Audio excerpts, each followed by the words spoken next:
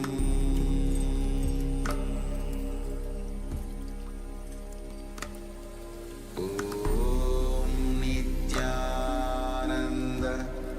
Paramashivoham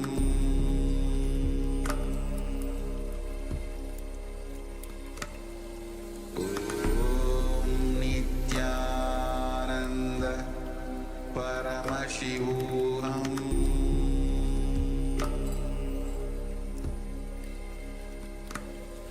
Om Nithyananda Paramashivoham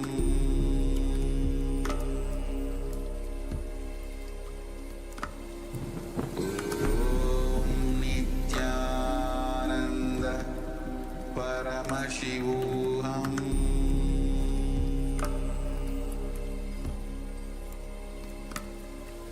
Om Nithyananda Paramashivoham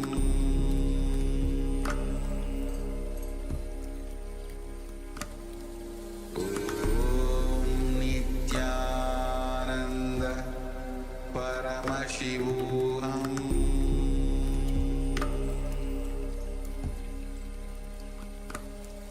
Om Nithyananda Paramashivoham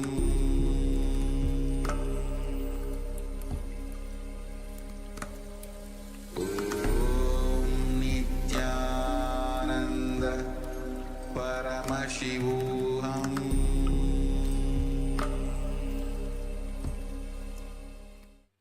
Now, slowly return to your physical body. Start to wiggle your fingers and toes, your wrists and your ankles, your elbows and your knees. Pull your knees up towards your chest. Rock your body from side to side and slowly return to a comfortable seated position.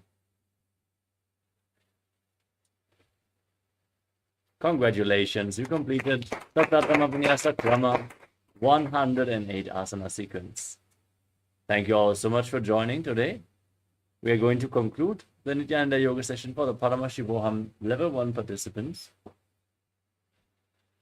The next Acharya is going to start the session very soon, so stay tuned, drink some water and get ready as we are getting ready to continue the yoga sequence. Just let us take a few moments to settle down. Nithyananda, we are on a mission to revive the enlightenment civilization. If you resonate with our message and want to be part of us, be sure to like, share, and subscribe. And don't forget to click the bell icon.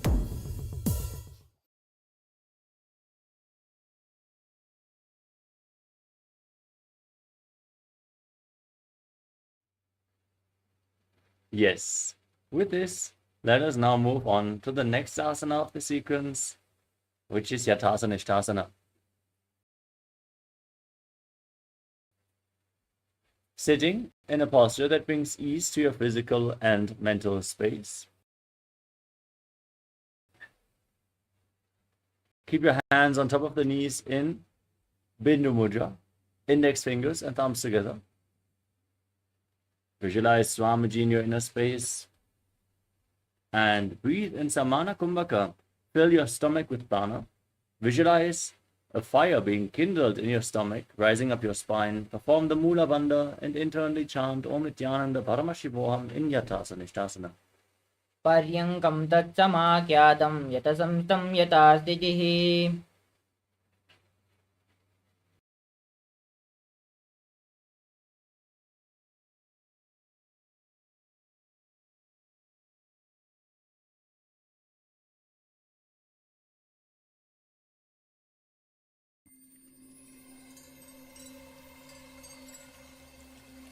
I welcome you all with my love and respect.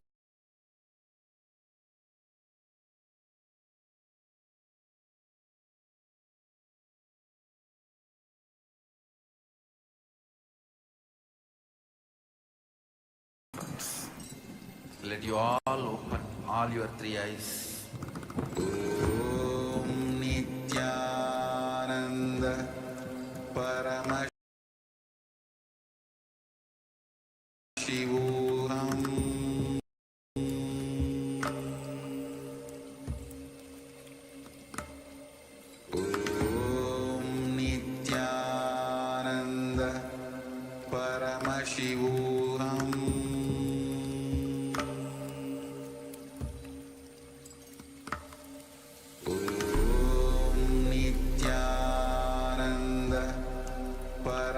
Paramashivoham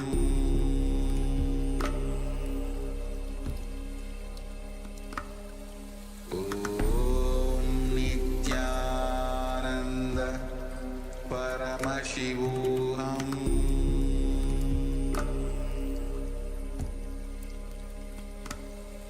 Om Nithyananda Paramashivoham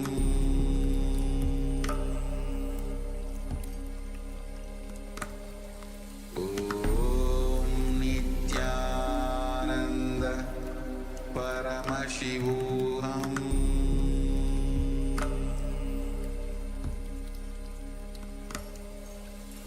Om Nithyananda Paramashivoham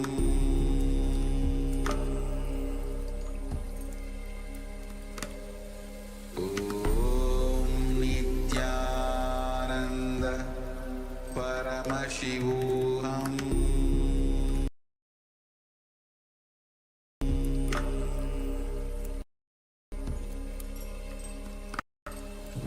Om Nithyananda Paramashivoham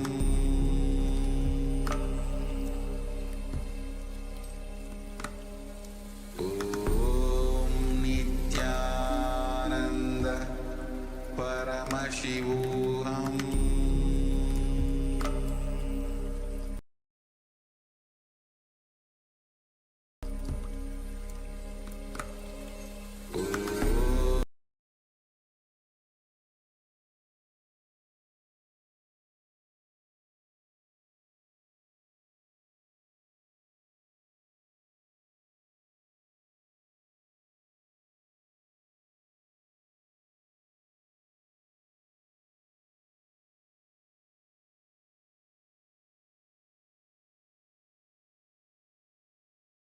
Paramashivoham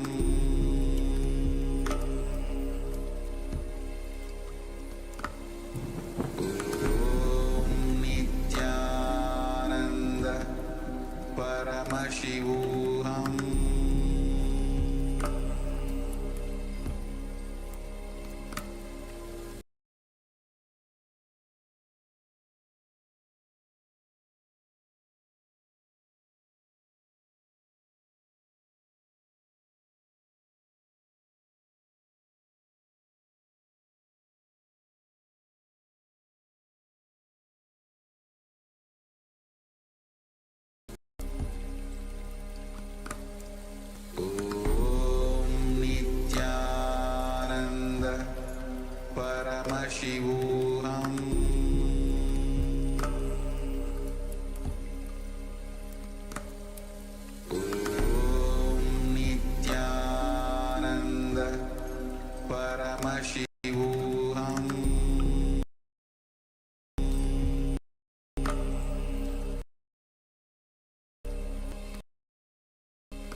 Yes, Nithyananda. Sorry for the technical glitch. I hope we are visible and audible for everyone now. Let us move on to the next asana of the sequence, which is Samasana. Sit in a cross-legged position with your hands on top of the knees in Bindu Mudra. Visualize Swamiji in your inner space as you inhale and exhale as deep as you can again and again. Keep breathing deeply as you visualize a flame being kindled in your stomach. इदानीं गर्भिणीनां योगाभ्यासो यथा लगौ सुखप्रसवलाभाय प्रोच्यते प्राक्तनेपति Next up is Muktasana. Now, place your left heel against the perineum and the right foot on top of the left foot. Keep your hands flat on your knees as you gaze to your nose and visualize yourself as a sage liberated by the Supreme Pontiff of Hinduism. निपीड्य सीविनीं सूक्ष्मां दक्षिणेतरगुल्पतः वामं याम्येन गुल्पेन मुक्तासनमिदं भवेत् Next up is Siddhasana. Maintain the posture, gaze up towards your third eye and visualize Swamiji in your inner space. तानुस्संयमितेन्द्रियोचलदृशा पश्यन् भ्रुवोरन्तरं चैतन्मोक्षकपातभेदजनकं सिद्धासनं प्रोच्यते Next up is Siddhi Asana. Gaze to the ground in front of you. Engage all three bandhas and visualize Swamiji in your inner space. वामपादकीडे जानो शिवनिमृतासुकोण्ठानो Next up is Urutrasana 2. Now rotate your hands on top of the knees into Bindu Mudra. Gaze to your third eye and visualize yourself as Lord Rudra. वामचरणपरिदर्शनराके एकजुगति आसे विधिधाके We move on to Santadunasana. Keep the hands on the knees in Bindu Mudra. Gaze to your nose and embody tranquility and an unshakable nature. आसन की गुणमन की चंचलता meet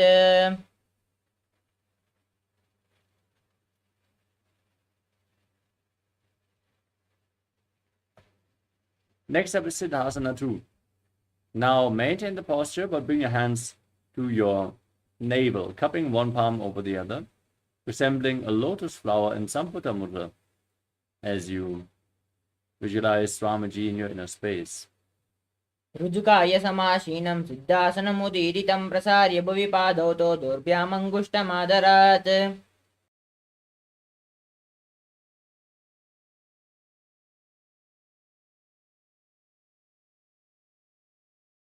Next up is Bandha Yoni Asana. Now set the Sankalpa to manifest through the womb of creation as you inhale all the way and hold your breath. Enter Shanmukhi Mudra. Close your mouth with your little fingers, nostrils with the ring fingers, eyes with middle and index fingers, and your ears with your thumbs. यत्र मध्ये महादेव बन्धयोन्यासने शृणौ यत्कृत्वा केचरो भूत्वा विचरेदीश्वरो यथा Next up is Virasana. Now place the left foot on the right thigh, the right foot on the left thigh, and the left foot underneath the right thigh. Keep your hands on top of the knees in Bindu Mudra and embody the state and space of bravery, Vira. एकं पादमतैकस्मिन् विन्यस्योरिणि संस्थितः इतरस्मिन् तथा चोरुं वीरासनमुदीरितम् The next asana is Valmikasana. Now maintain your legs and your hands in the same position, gaze to your third eye, and visualize the great sage Valmiki, poet and author of Ramayana. दावापगकी पगतिलिपुनियेडि हे जोय Now place your hands flat on your knees, gaze to your nose, and visualize Yoni Mandala, the visual representation of Devi Paramashiva Shakti in Joni Mudrasana. वामपादकी पगतिलिजायि माहिली कोर Next up is Yoni Asana. Now maintain the posture and the visualization, but shift your gaze up towards your third eye. योन्यासनं पर्वतेन योगं योगफले निलं तत्कालफललं तावत् केचरो यावदेव हि Next up is Bhadrasana 3. Now bring the soles of your feet together. Place your knees on the ground. Hold on to your feet with both hands as you hold your stomach in and up in Uddiyana Bandha. Gaze to your nose and visualize yourself as Lord Virabhadra. गुल्पौ च वृषणस्यादः श्रीवन्त्यः पार्श्वयोक्षिपेत् सव्यगुल्पं तथा सव्ये गुल्पं तु दक्षिणे. Now place your left hand on the left knee and the right hand covering the mouth. Close your left nostril with the index finger. Inhale through the right. Then close both nostrils. Hold your breath. Exhale again through the left. And then invert the breathing flow. Breathe in the opposite order. In Abhyanta Kumbhaka, as you press your tongue upwards, gaze to your third eye and visualize yourself as an Agori in Agorasana. पूर्वकाहो बिष्टिका जोई बाही विधि कीजे सोई. Next up is Kanadi Pavasana. Keep the toes of the feet together but separate your heels. Rest your elbows on the heels and bring your chin on the hands as you gaze to the nose. Engage Uddiyana Bandha. Exhale all the way and hold your breath in Rechaka Kumbhaka and visualize yourself as a female elephant drinking water in Kanadi Pavasana. ग्वाली पावा आसन कह्यो है जे है याहुम में जाने विदितई से. Next up is Padasana. Now raise your knees and bring your arms underneath the shins. Interlock the fingers in front as you lift your feet off the mat. Gaze to your nose and visualize Swamiji in your inner space. ततोर्ध्वं रेचयेद् वायुं मृडनिश्वास संयुतम्. Next up is Gopi Chandasana. Now hold onto the feet, interlock the fingers and lift them up against your chest. Rest your chin on your hands, gaze to the nose and embody the state and space of a king. पूर्व विधि पगाग अंगुट कंटकू परासे. In Uddarasana, scoop the hands underneath the feet and interlock them around the toes. Then bring your hands against the chest and rest your chin on the soles of your feet as you gaze to the nose and visualize your body free from any defects. दोऊ पगतली संपुटटाने उभय हस्तकरी ऊर्ध हिताने अंगुष्ठ दोऊ समत हरावे चुबको नीचे ताही लगावे. Next up is Vishishtasana. Now lift your feet even higher in front of your face as you keep the interlocked fingers in front of your forehead. Visualize yourself excelling in everything.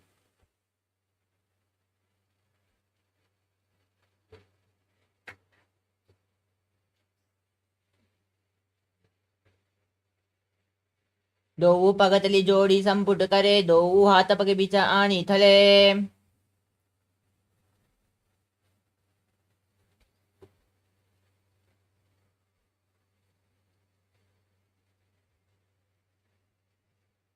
The next asana is Bhujasana. As you lift your legs over top of your shoulders, bend your elbows upwards to interlock the fingers around your neck and visualize yourself as a cobra.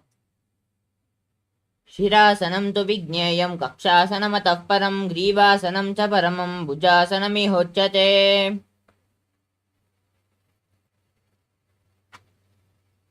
The next asana is Kalyanasana. Now, with your legs over top of your shoulders, bend your elbows downwards and interlock your fingers behind your back. Gaze to the tip of your nose and visualize yourself as a beautiful, auspicious goddess.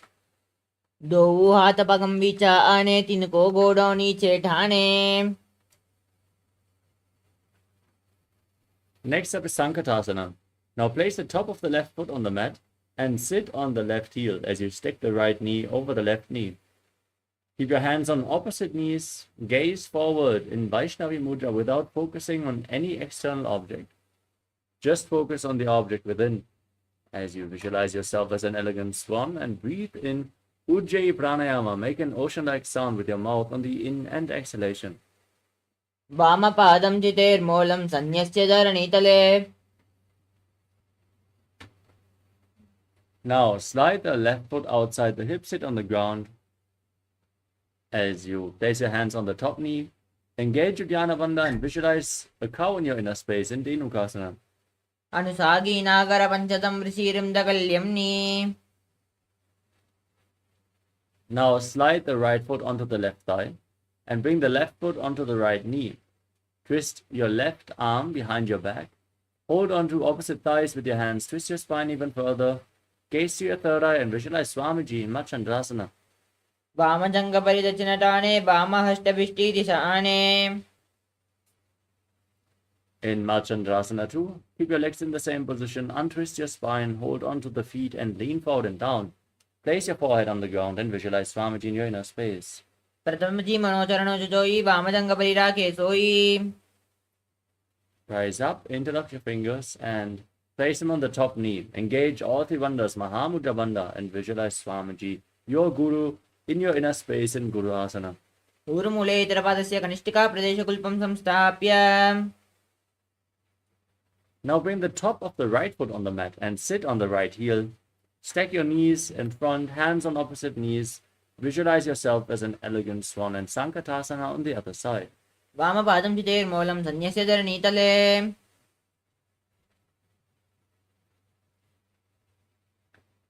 Now slide the right foot outside the hip and sit on the ground as you place both hands on the top knee. Engage Uddiyana Bandha and visualize a cow in Dhenukasana. अनुसागीनागरपञ्चतं प्रशीलं दगल्यम्नि.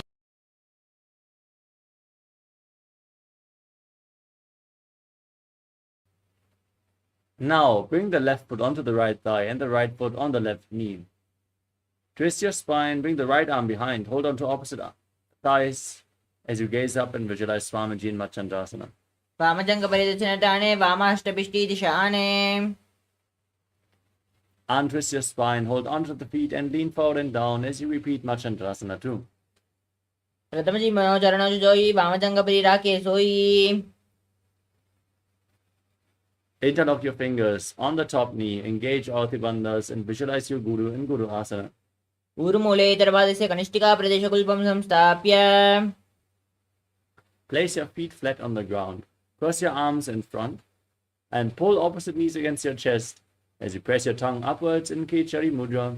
Gaze to your third eye and visualize Swamiji in Pashasana. पादतले भूनिदाय जानूनिवर्षनिदाय विपरीतहस्ताभ्यां मूरुसहितजङ्गे निबध्य.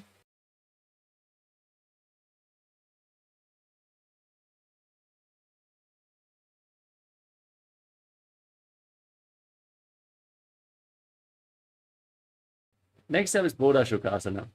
Now hold on to opposite wrists with your hands. Place your chin on the knees and gaze to your nose as you visualize yourself residing in an abode of bliss in Bodha Shukasana. दो पगतली भूपरिददे कोरुमाहिली ऐसे करे. Now bring your arms underneath the knees, hold on to opposite elbows. Gaze to your nose and visualize Swamiji in Kudakatasana. दो हाथ पग भरी ल्यावे घोड़ा नीचे लेता हरावे. Now cross the ankle of the right foot over the left, toes pointing up. Keep holding onto the elbows, gaze to your nose and visualize the great sage and Maharishi Sumati in Sumati Asana. मूलद्वारि धरति परिताने दावा पग परिदच्च पाद आने. Now extend your legs forward and your arms upwards. Interlock your fingers with the wrists pointing outwards as you engage all three bandhas, gaze to your nose and visualize Swamiji in Dandasana. इदानीं गर्भिणीनां योगाभ्यासौ यथा लगौ सुखप्रसवलाभाय प्रोच्यते प्राक्तनेपति. Now lean forward and down. Hold onto the front foot. Hold onto the big toes in Prana Mudra. As you bring your head towards the knees, inhale through one nostril, exhale through the other alternately.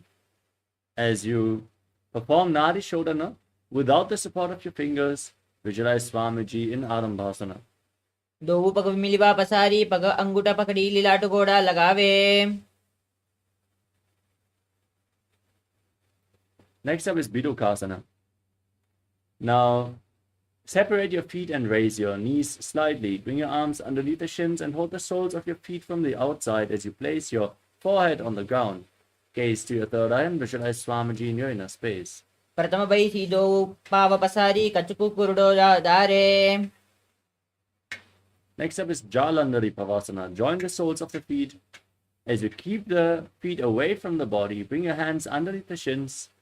Lean forward and down and place your face on your feet as you keep the palms facing up. Gaze to your nose and visualize Swamiji in your inner space. दो येडी मैलिके दी जहात पसारी.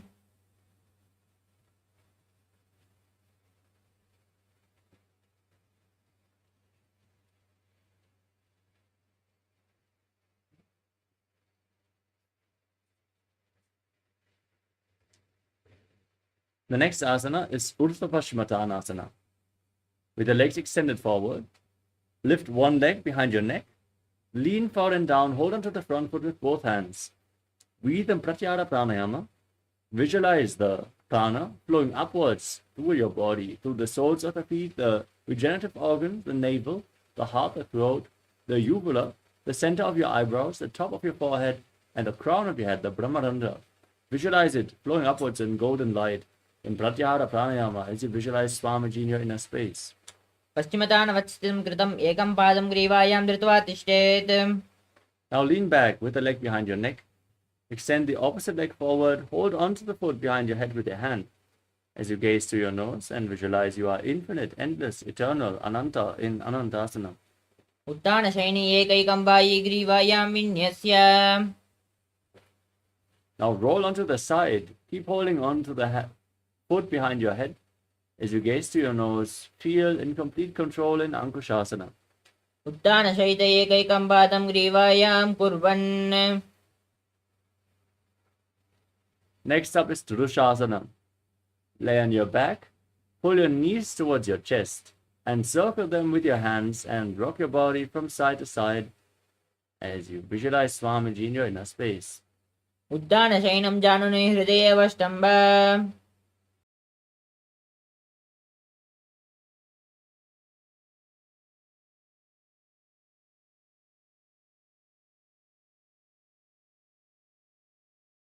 Now repeat Urdhva Paschimottanasana on the other side. Lift the other leg behind your neck, lean forward and down, hold on to the foot, visualize Swamiji, breathe in Pratyahara Pranayama. पश्चिमतानवत्स्थितं कृतं एकं पादं ग्रीवायां धृत्वा तिष्ठेत्. Next up is Anantasana. Lean back, hold on to the foot, gaze to the nose, and feel endless.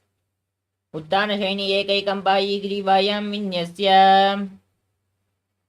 Roll onto the side of the hand which is holding onto your foot.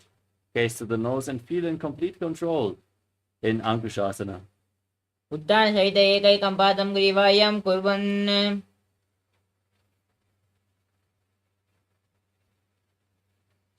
The next asana is Yoga Nidra. As you lay on your back, lift your legs up one by one behind your neck. As you gaze to the nose and visualize Swamiji in your inner space, interlock your fingers around your lower back. Interlock the fingers behind as you breathe in Pratyahara Pranayama. पादाभ्यां वेष्टेत् कन्दं हस्ताभ्यां वृषबन्धनम्. Next up is Atma Ramasana. With your legs over top of your shoulders, bend your elbows upwards and interlock your fingers behind your neck. As you gaze to your nose, visualize Lord Vishnu blessing you from within. आत्मा राम आसन प्रथम सूदो सोवे. Next up is Kochikasana. As you lay on your back, extend your arms out to the side at shoulder level and pull the knees towards your chest with the soles facing upwards. Gaze to your third eye and visualize Swamiji in your inner space. दो हाथ सीधा सा करे तीन सौ ube सा पा करे. Next up is the Jatara Parivritti. This asana consists of 3 steps. Let us perform all 3 steps on one side and then on the other. Throughout this asana, visualize Swamiji in your inner space. Perform the Mula Bandha and Pratyahara Pranayama. Now extend your arms out to the side. Pull the knees to the chest. Neutral position to which we are going to return in between the repetitions. Now drop one knee down to the side. Extend the opposite leg. Step 1. Bend both knees to the side. Step 2. Extend both legs to the side. Hold on to the feet and gaze in the opposite direction. Step 3. Return to the center position. Drop the other knee down.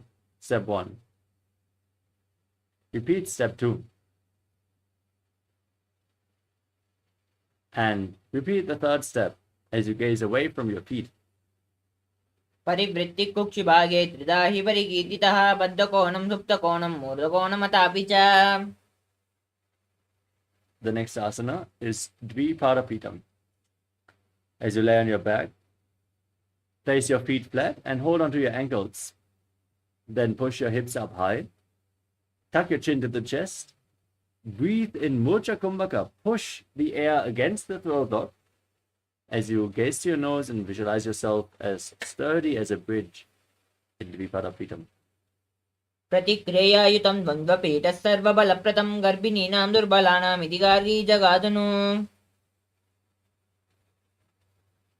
Next up is Paryankasana. With your feet flat, bring your hands over top of your shoulders, fingers pointing towards your feet. Push your hands into the mat, lift your hips up high. Walk your feet closer towards your hands as you visualize yourself as sturdy as stone furniture and breathe in Sahadra Kumbhaka through your nose in Paryankasana. उद्दानशयनं हस्ततलाभ्यां भूमिमष्टभ्याम्. Now lay down on your back, pull your knees towards your chest and place your hands on the respective shoulders. Move your hips in a circular motion and visualize yourself as a dog, playfully rolling around on its back in Shvotanasana. शववच्चरीरं संस्थाप्य जानुनी सम्मील्य नववाणीय.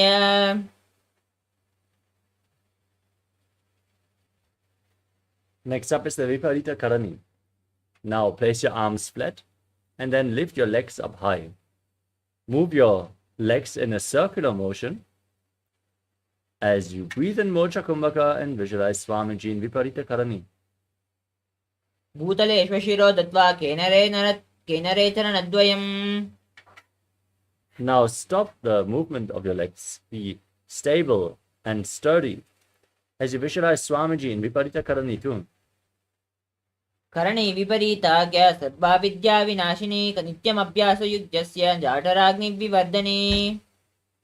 Now drop the feet down over top of your head. Bring the toes to the mat and interlock your fingers behind your back in Padusha Mudra. As you place them on the ground, visualize yourself as a plow in Langalasana.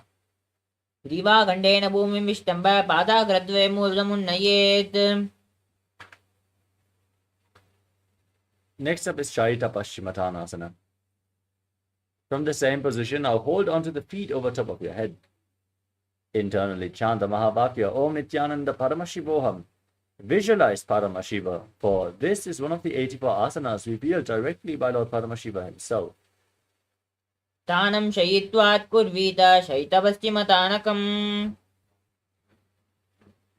Next up is Supta Konasana. Now bring your hips over top of the shoulder level and then separate your legs to the side. Bring your toes on the mat and visualize Swamiji in your inner space in Supta Konasana. परिवृत्तिकुक्षिभागे त्रिधा हि परिकीर्तितः बद्धकोणं सुप्तकोणं मूर्धकोणमतापि च. Now bring your feet back together, hold on to your ankles and roll onto your back as you keep your arms and legs straight, visualizing yourself as a chakra, a wheel in Chakrasana. शवासनस्तत्पादौ हृदयमस्तकतः परौ. The next asana is Supta Prasarita Parangushtasana. Laying on your back. Now raise your legs up vertically, hold onto the big toes in Prana Mudra, and then separate your legs wide as you visualize Swamiji in your inner space and breathe in Ujjayi Pranayama.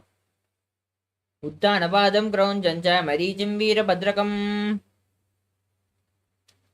Now join your feet together, hold onto the big toes and visualize Swamiji in Supta Parangushtasana. उत्थानपादं क्रौञ्चं च मरीचिं वीरभद्रकं नटराजं त्रिकोणं च सुप्ताङ्गष्टप्रसारणे. Next up is Matsyasana. From the same position, cross your legs into Padmasana. Bring your hands over top of your head, holding onto opposite elbows. As you gaze to your nose, visualize Matsya, the fish avatar of Lord Vishnu.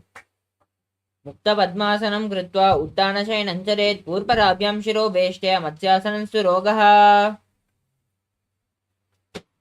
Next up is Parasharamasana. Maintain this posture, but place the back of the right hand onto the left palm over top of your head. Palms facing up. Gaze to your nose and visualize Lord Rama in your inner space.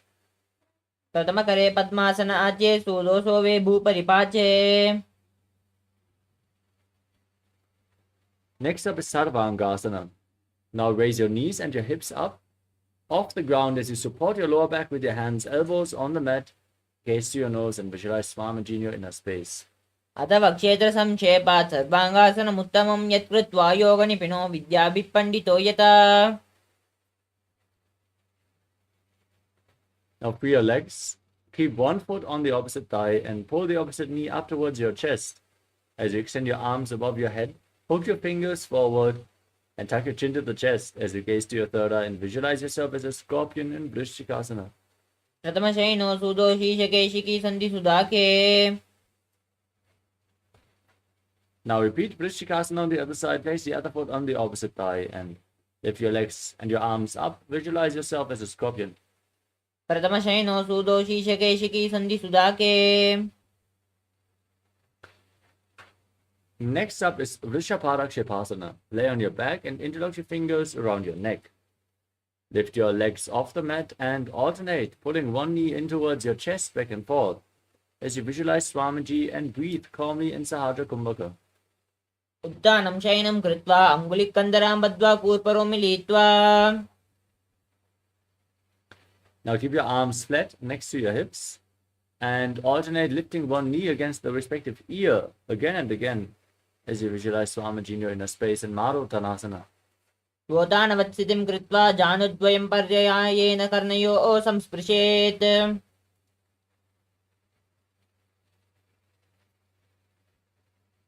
The next asana is Vrikasana. Laying on your back, face your feet flat, then stand up and lay back down again and again, visualizing yourself as a wolf.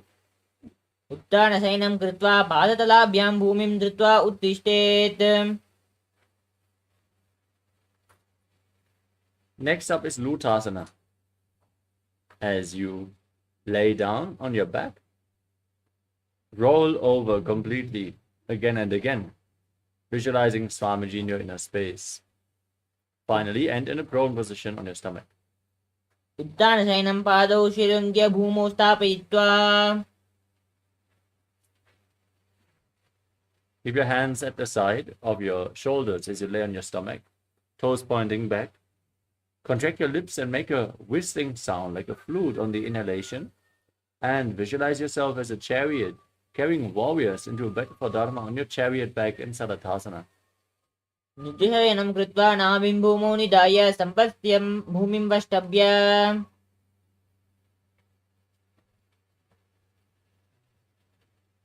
Next up is Tehali Ulanganasana. Keep your hands on the ground, push your body up into a plank position and jump your feet in between the hands back and forth as you visualize yourself transcend body and mind. हस्तद्वयं बद्ध्वा तन्मध्ये चरणद्वयम् उड्डानैव बहिरानीय. Next up is Jatyasana. Now, from a standing position, lean forward and down. Place your hands on the mat and walk around on hands and feet, visualizing yourself as a wise 60-year-old elephant. अथ जाट्यासनं वक्ष्ये येन जाटिस्मरो भवेत्. Next up is the Lolitika Karana. Now, raise your arms to shoulder level and tilt your head back as you rotate your arms around your body. Move your head in all directions. Open up your chest widely.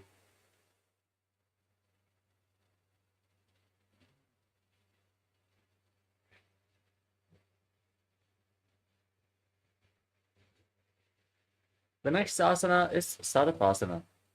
Now stand on the mat and tie your feet with a rope if you have a rope available.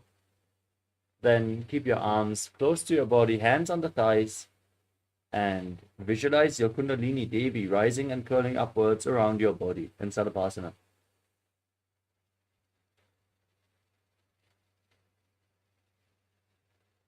अथ सर्पासनं वक्ष्ये वायुपानाय केवलं शरीरं दण्डवत् तिष्ठेत् रज्जुबन्धस्तु पादयोः. Next up is Ushta Sadhanasana. Now lean forward and down and step your toes onto your fingers, clench your hands into fists, and walk around on the mat, visualizing yourself as a camel. मुष्टिकनिष्ठिकाप्रदेशेन भूमौ निधाय उपरि पादतले संस्थाप्य उष्ट्रावत् उष्ट्रासाडनं भवति.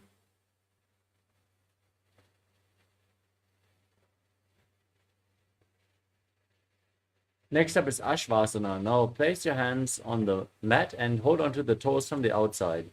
Walk around on the mat, visualizing yourself as a horse. मुष्टिकनिष्ठिकाप्रदेशेन भूमौ निधाय उपरि पादतले संस्थाप्य अश्वावत् शरीरं चलनीयम् अश्वासनं भवति.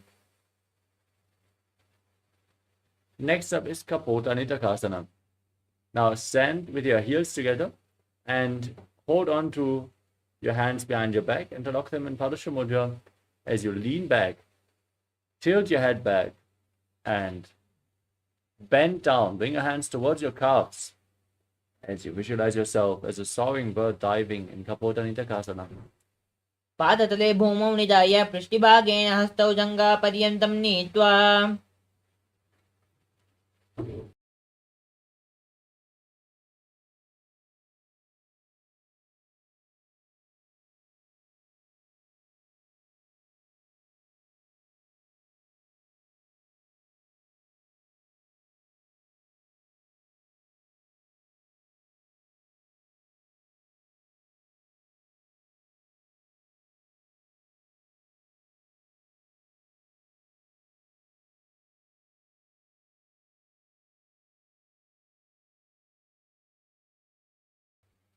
Next up is the Tala Pushpa Putam Karana. Now stand in Adimandi posture and join your hands in Namaskara Mudra. Then bow down to one side and open up the palms. Raise the respective heel. Visualize you're holding a bouquet of flowers and offering it to Paramashiva.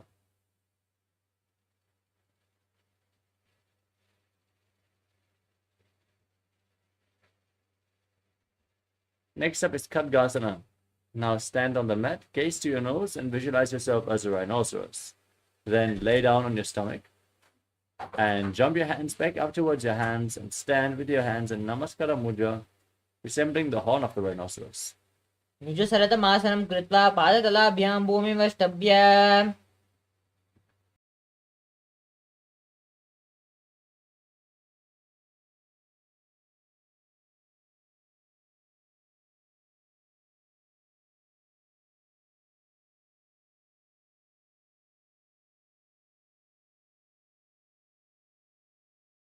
Next up is the Uttanattanam. Now, hold on to weights and sit down on the ground and stand back up again and again. As you gaze to your nose and visualize Swamiji in your inner space, breathe calmly in Sahaja Kumbhaka. पुनः पुनः उत्तातव्यम् असितव्यम् इति उत्तानोत्तानं भवति. Now raise your arms up above your head and jump repeatedly, visualizing yourself as a mace in Musalasana. सरलं स्थित्वा ऊर्ध्वं बाहुं नयेत्. In Uchirshakasana, pull one foot with both hands towards your chest. Sit down and stand back up on the other leg. On both sides again and again, gaze to your nose and visualize Swamiji. हस्तद्वयेन धृत्वा तिष्ठेत् उच्चीर्षकं भवति. Next up is Parshvajanukarana. Now keep the toes of one foot pointing to the side and pull the other knee against your chest. Encircle it with your arm. Keep the hand in the fist and place the other hand on the inner thigh.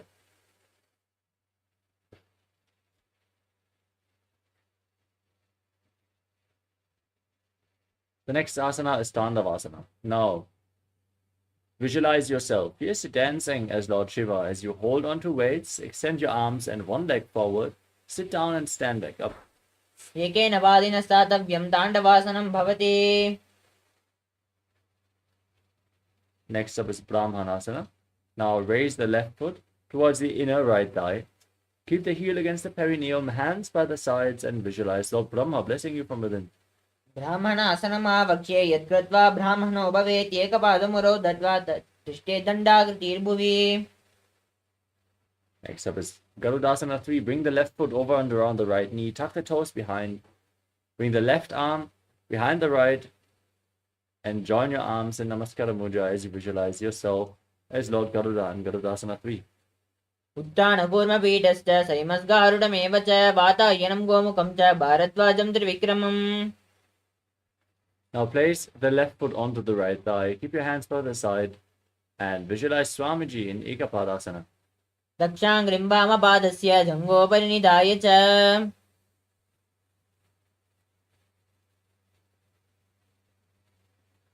The next asana is Dhruvasana, the pole star posture.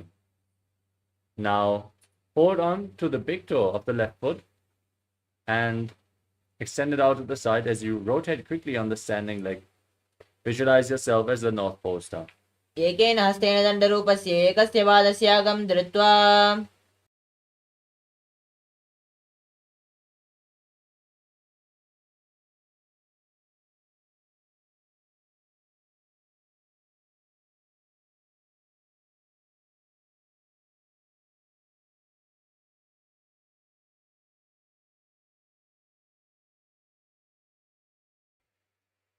The next asana is Trivikramasana. Now lift your leg up behind your neck. Stand tall. Sit down and stand back up. Visualize yourself being blessed by Lord Vishnu. ग्रीवायं पादं संस्थाप्य स्थातव्यम् उत्थातव्यं त्रिविक्रमासनं भवति. Now repeat Parsva Janukarana on the other side. Lift the other knee up. Keep the hand in the fist encircling the knee and the other hand on the inner thigh.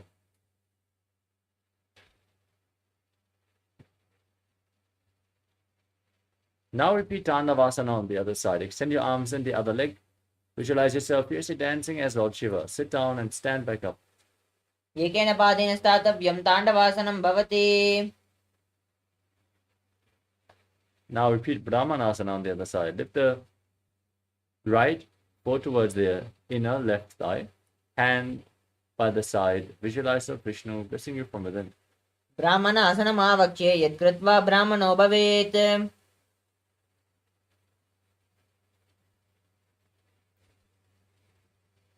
Now bring the right foot over and around the left knee, tuck the toes behind, and bring the right arm below the left. Join your hands in Namaskara Mudra, visualizing yourself as Lord Garuda in Garudasana 3.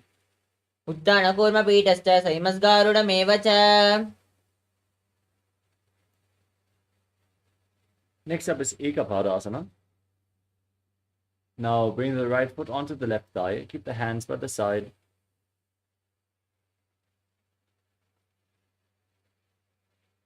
As you visualize Swamiji in your inner space and breathe calmly in Sahadra Kumbhaka. दक्षाङ्घ्रिम्बामपादस्य जङ्घोपरिनिधाय च.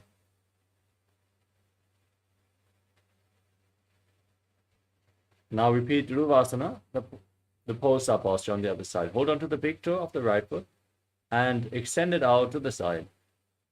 As you rotate quickly on the standing leg, visualize yourself as the North Pole star. एकेन हस्तेन दण्डरूपस्य एकस्य पादस्य अगं धृत्वा.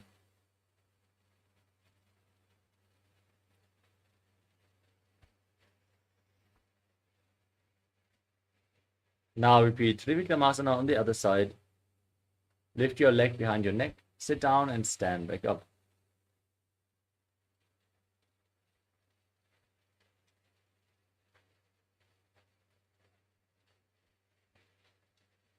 ग्रीवायं पादं संस्थाप्य स्थातव्यम् उत्थातव्यं त्रिविक्रमासनं भवति.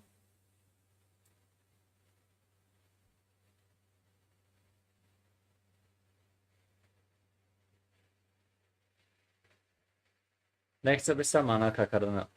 Now stand with your heels together, the toes separated, hands slightly extended away from the hips. Breathe calmly and relax from this intense sequence of asanas as we get ready to enter the final 100 asanas of this sequence. Nithyananda, we are on a mission to revive the enlightenment civilization. If you resonate with our message and want to be part of us, be sure to like, share, and subscribe. And don't forget to click the bell icon.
Let us now enter into the next asana of the sequence, Gorakanjali asana. Now, squat down.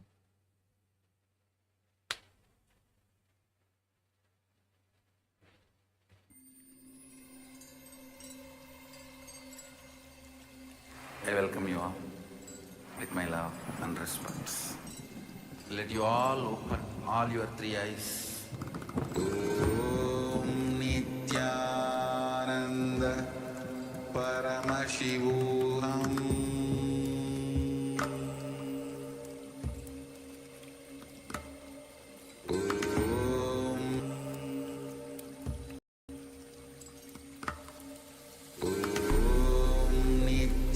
Nithyananda Paramashivoham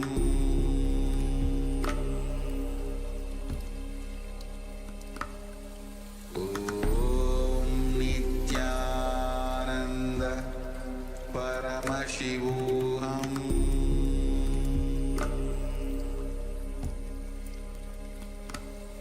Om Nithyananda Paramashivoham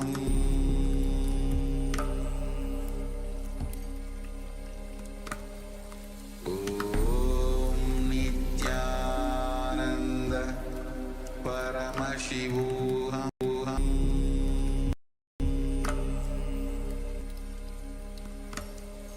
Om Nithyananda Paramashivoham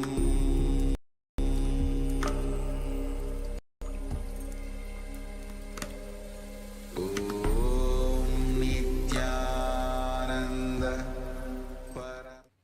Yes, Nithyanandam. Sorry for the technical glitch. Let us now continue with Gorakanjali asana. Now,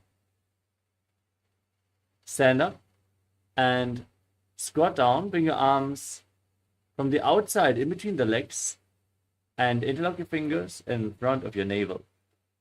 In Parashamudra, as you visualize the great sage Goraknath, the founder of the Natha Yoga Hindu Sampradaya, breathe in Jivachala Kumbhaka and perform the Mula Bandha. प्रथम ही उबो होई बाहुर नीचे पुनि होवे. Next up is Kanchi asana. Squatting down. Now hold onto your hands behind your back as you visualize Swamiji in your inner space.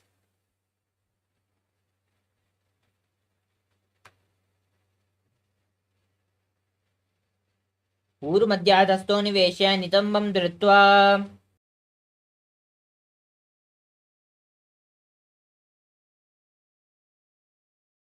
Next up is Bhairava-asana.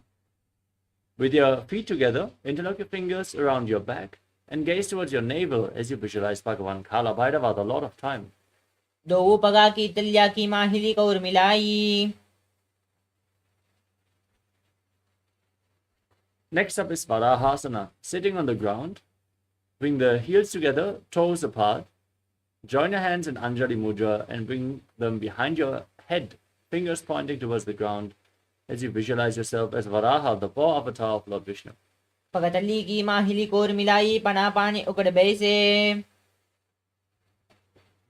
Next up is Kripitasana. Hold on to the big toes in Prana Mudra and then rise up. Bring your hips to the same level as your knees as you visualize Swamiji in your inner space. पाशि द्वय सम्मील्य स्थित्वा नितम्बं जानु प्रदेश आनीय. Next up is Bakasana. Now place your hands on the ground and bring your knees onto your arms towards your armpits. As you lean forward and down, lift your feet up and visualize yourself as a crow. हस्तद्वयम् अमनिमष्टभ्य जानुद्वयं नाभौ सम्मील्य. Now place your head on the mat. Form a triangle with your head and hands. And bring your knees onto your elbows. Lift your arms. Lift your legs up. The feet pointing towards the sky. Then cross your legs into Padmasana. Gaze at the nose and visualize Swamiji in your inner space. आसन गौगुण कपाल आचो होई.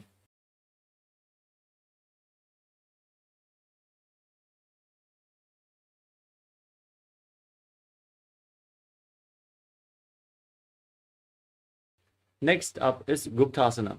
Now sit in a kneeling posture with your heels outside the hips. Place your hands on the knees, gaze to your nose, and visualize you're sitting in the secret seat with Paramashiva and Guru. जानुर्वोरन्तरे पादौ कृत्वा पादौ च गोपयेत्. The next asana is Vrikshasana 2. Now, place your hands on the mat and lift your legs up into a handstand. You can lean against the wall for support if needed. Everyone should perform this asana to purify all 7 chakras as you visualize yourself as a tree with deep roots growing into the ground.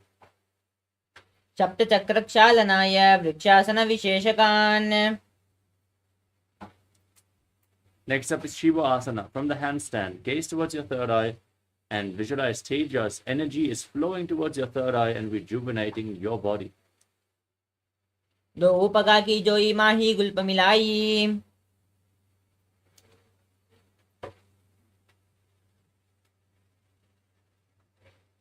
Next up is Matsyasana 2. Now place your hands on the mat, lower your body down, and lift it back up into the plank position as you visualize yourself as a fish.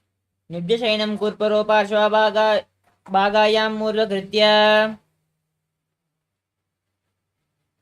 We move on to Sarpasana 2. Now place your hands on the hips and lift your head and chest from left to right as you visualize yourself as a snake. निद्यशयनं कृत्वा हस्तौ नितम्बं संस्थाप्य.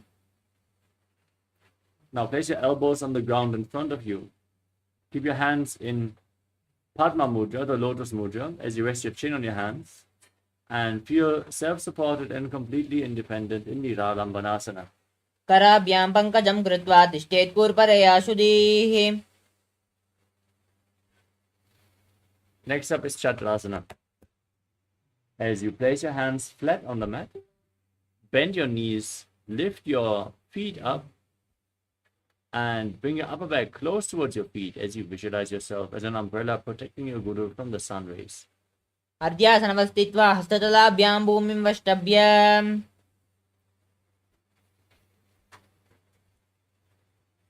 Now come to a kneeling posture. Sit on your heels as you extend your arms out in front and place your forehead on the ground in Vajrasana as you visualize yourself as Vajra, the weapon of Indra, symbolizing indestructibility. Gaze to your nose. इदानीं गर्भिणीनां योगाभ्यासौ यथा लगौ. With your hands flat, raise your hips up high into Gajrasana position.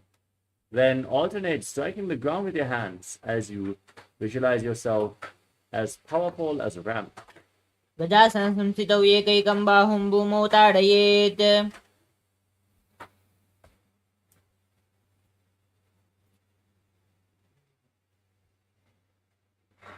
The next asana is Ajasana. Now, place your hands on the ground and lift your legs up over top of your body. Then lower your face down towards the ground as you visualize yourself as unborn, existing for all eternity. गजासनं संस्थितौ पादद्वयम् अन्तराले कृत्य.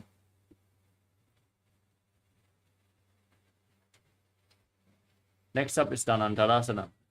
Now sit in a kneeling posture, hold onto the toes, and hold them towards your perineum.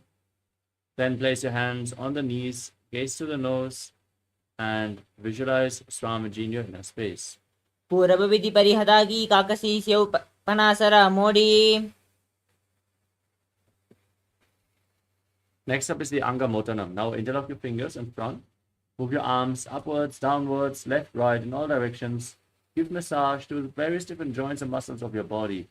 As you then interlock your fingers behind your back and repeat the movement on the other side. हस्तयोर अंगुलीर्बद्ध्वा हस्तयोर मध्यात् सर्वमङ्गमं निष्कासयित्वा. Next up is Garudasana form. As you turn your feet so the toes are pointing to the side, place your thighs and calves on the ground and visualize yourself as Lord Garuda flying Lord Vishnu and Lakshmi on his back. जङ्घोरुभ्यां दरां पीड्य स्थिरकायोद्विजानुना. Next up is Ananda Mandirasana. As you bring the soles of the feet together behind your body, toes pointing back, separate your knees and gaze to your third eye, visualizing yourself residing in the blissful space of a temple. अथ वक्ष्ये वीरनाथ आनन्दमन्दिरासनं यत्कृत्वा अमरो धीरो भवत्येवेह साधकः. Now cross your feet and sit on your heels as you press your tongue flat against the top of your mouth in Manduki Mudra. Engage Uddiyana Bandha and visualize yourself as a frog in Mandukasana too. पृष्ठं सम्पीत्य गुल्पाभ्यां जाह्नग्मे सबल्याकृतिः. Now tuck your toes, sit on raised heels, place your palms flat on the ground, thumbs touching. Gaze to your nose as you visualize Narasimha, the Lion Man, avatar of Lord Vishnu. Stick your tongue out and exhale forcefully again and again. दो पनापानी होए वैसे AD मिलरी गुडानी वैसे.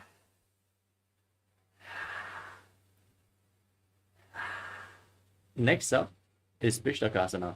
Now sit on raised heels. Cover your mouth with both your hands and bring your thumbs underneath the teeth. Close your lips. Inhale through the right nostril. Exhale through your mouth in Vishlaka Pranayama as you visualize yourself as Devi and gaze to your nose. दो पगांकी AD गोड़ा पुनि पानो मणि पुनि होए. Next up is Makadasana. Now keep the soles of the feet together, toes pointing back, and sit on the heels. Raise your arms and bend your elbows to imitate as if you are a monkey stretching itself, gazing to your third eye and visualizing yourself as a playful monkey in Makadasana. दो पगतरी संपुट आने तिनकी बिष्टि भूमि परिताने. Next up is Vajrasangadasana. As you bring the soles of the feet together, knees raised off the mat and separated, hold on to opposite elbows behind your back. Gaze to your nose and embody diamond-like strength for you and your Sangha, your spiritual community. प्रथम पनापानी होए वैसे दो AD गुडानी वैसे. Next up is Kanjanasana. Now cross your feet and sit on your heels as you place your knees on the ground. Keep your hands on the ground next to your body. Gaze to your nose and visualize perfect health beyond any and all physical or mental ailments as you engage Uddiyana Bandha. कञ्चनासनमा वक्ष्ये यत्कृत्वा सृष्टिरो भवेत्.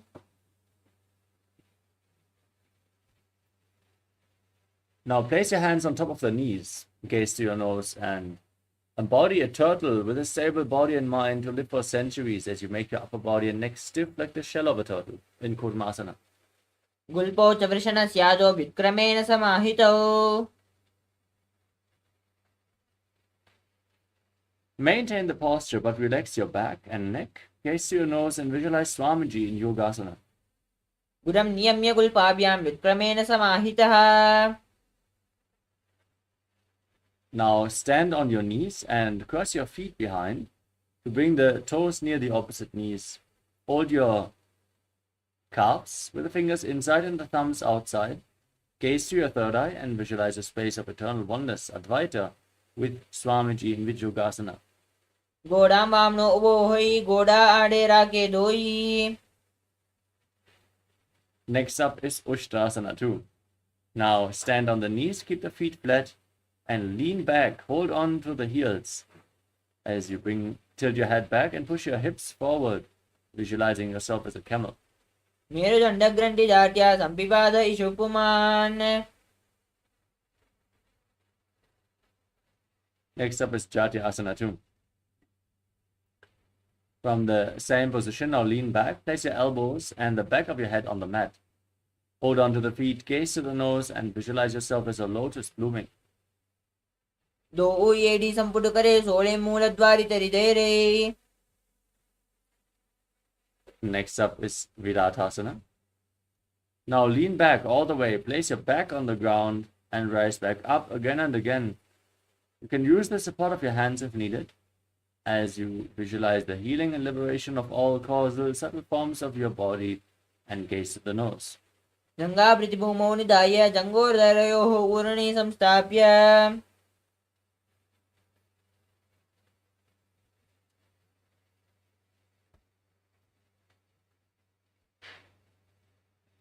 The next asana is Kapotasana. Now lean back and bring your hands over top of your shoulders. Place your forearms on the ground and hold onto your feet as you bring your head in between the feet. Visualize yourself as a beautiful dove. मेरुदण्डग्रन्थिदाद्या सम्पिपाद इषुः पुमान्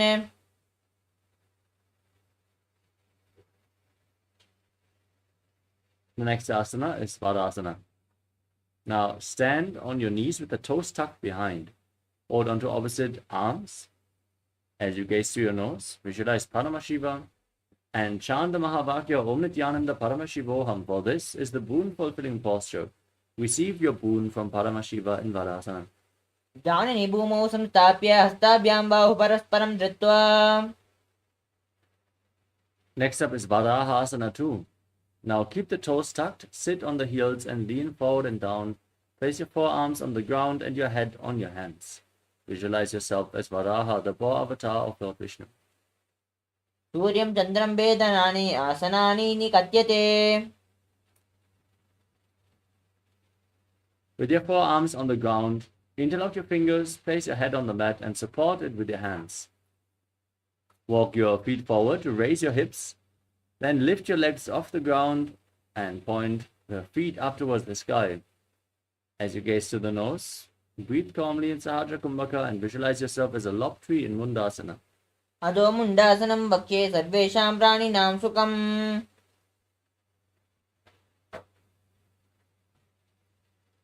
Next up is Andhasana. Lower your body down and come to a kneeling posture with your feet flat. Sit on your heels. Lean forward and down and bring your head in between the knees. Hold on to your head with both hands. Elbows outside the knees. Then inhale through the nose and exhale through your mouth in this asana as you gaze to the nose and visualize Swamiji in your inner space. प्रथम पगतली समतहरावे कोरमा हिली ube मिलावे. Next up is Viparita Shalabhasana. Now lay down on your stomach and extend your arms up over top of your head. Hold on to weights to intensify this asana as you then lift your arms, your legs and your chest off the ground, visualizing yourself as a locust. शलभासन भेदश्च नटभैरुण्ड नामके गणडभैरुण्ड सहिते शीर्षन्दासनं तथा.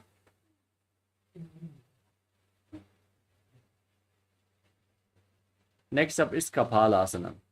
Now place your hands on the ground next to your hips and place your forehead on the ground. Visualize a skull representing the mind with purified thoughts and the strong will to attain enlightenment as you lift your legs off the mat. कपालं भूमौ निधाय ऊर्ध्वं पादौ नयेत्.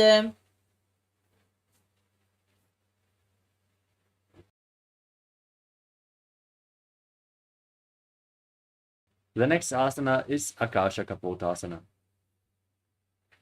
As you lift your legs over top of your body, place the feet flat on the ground in front of your face. Visualize yourself as a free and open dove.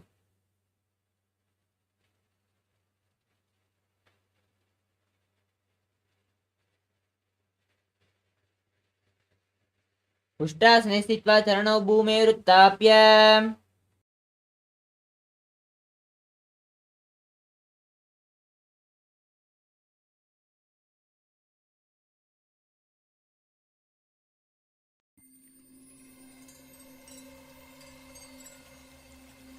I welcome you all with my love and respect.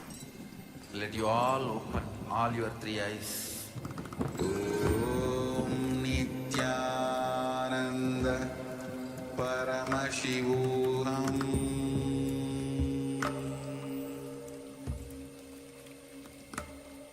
Om Nithyananda Paramashivoham.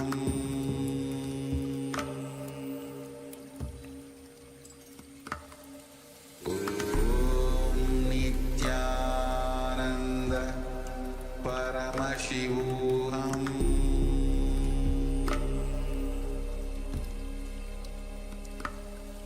Om Nithyananda Paramashivoham.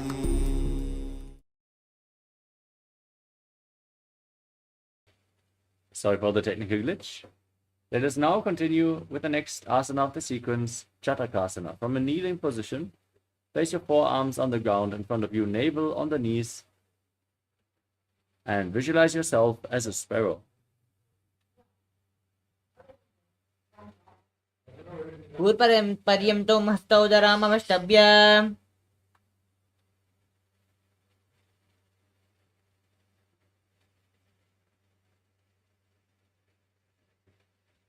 The next asana is Vrishikasana too. As you place your forearms on the ground, lift your legs up over top of your body, and bend the knees to bring the feet down towards the back of your head, visualizing yourself as a scorpion. व्यश्चीव पुष्टप्रतिमाङ्गि पार्श्वे धृत्वा सुशीरे चुबकं विदार्यको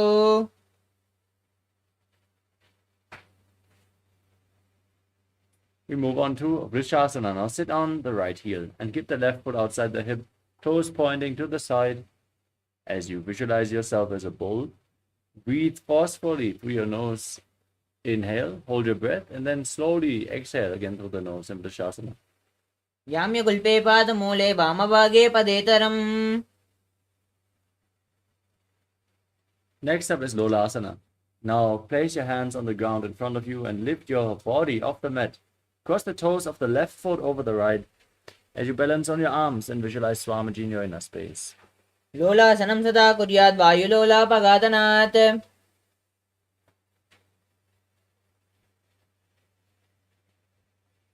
Now repeat Vrishasana, the bull posture on the other side. याम्यगुल्पे पादमूले वामभागे पदेतरम्.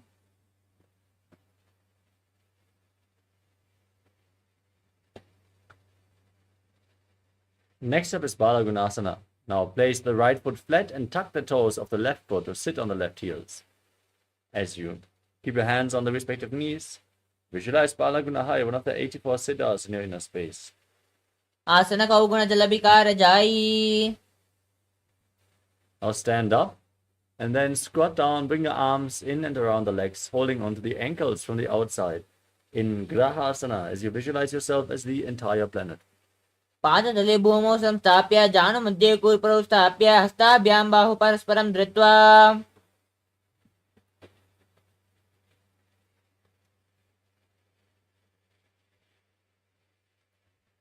Now repeat Balagunasana on the other side. Sit on the right heel as you keep your hands on the knees and visualize Balagunahaya. आसन कौगुण जलबिकार जाई.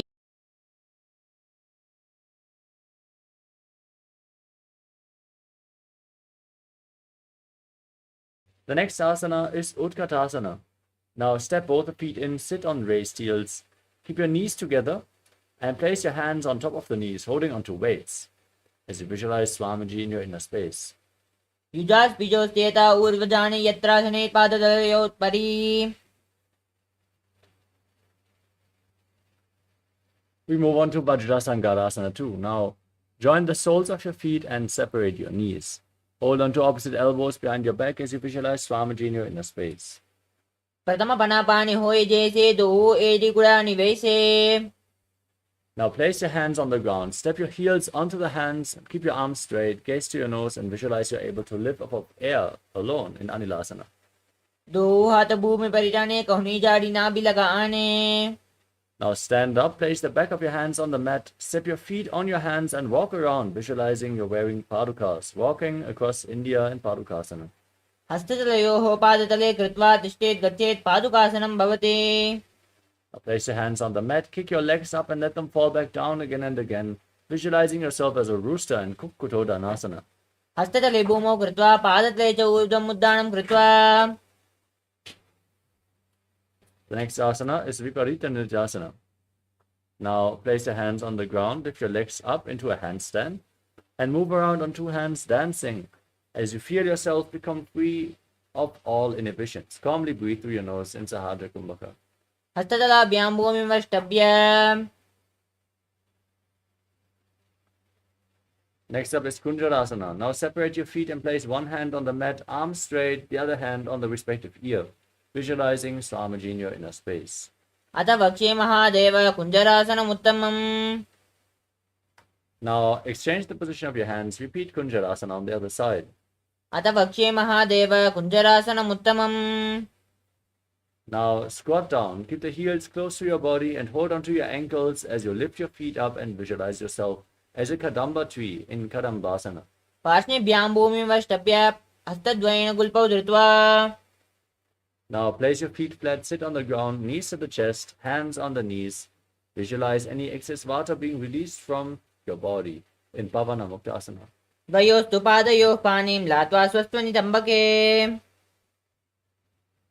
The next asana is Chakrasana. Now lift one leg behind your neck, extend the other leg forward, keep your hands at the side, and lift your body off the ground. Gaze up towards your third eye and visualize yourself as a powerful source of energy. पूर्वतानं चतुष्पादं पीठं वज्रासनं तथा. Next up is Dhanurasana 2. Now hold on to both the big toes in Prana Mudra. Keep the right leg extended and lift the left foot towards your ear as if you're pulling a bowstring back. Visualize yourself as a bow in Dhanurasana 2. पादाङ्गुष्ठौ तु पाणिभ्यां गृहीत्वा श्रवणावधि. Next up is Ashtavakrasana. Now lift one leg over top of your shoulder and hook the other foot over top. Extend your legs out to the side. Lean forward and down and balance on your arms as you visualize yourself as a flying crane in Ashtavakrasana. वासिष्ठमदकौण्डिन्यम् ऊर्ध्वकुक्कुटमेव च. Next up is Pranasana. Now place one foot flat on the ground and place the other foot on the opposite thigh. Bring your shoulder underneath the raised knee, gaze up and visualize you are immortal and able to exist solely on prana. एतत् प्रभेदं वक्ष्यामि करोति स चामरः.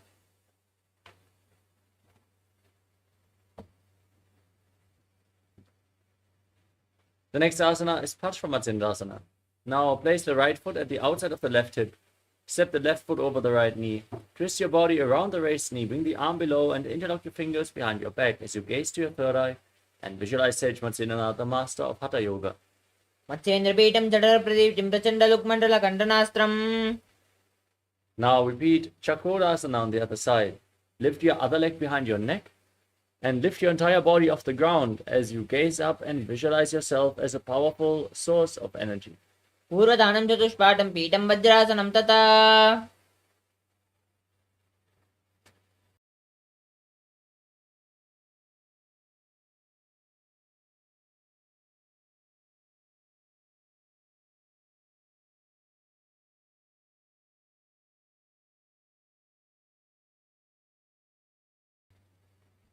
Now repeat Dhanurasana 2, the bow posture on the other side. Pull the foot behind, towards your ear as you hold on to the opposite leg as well.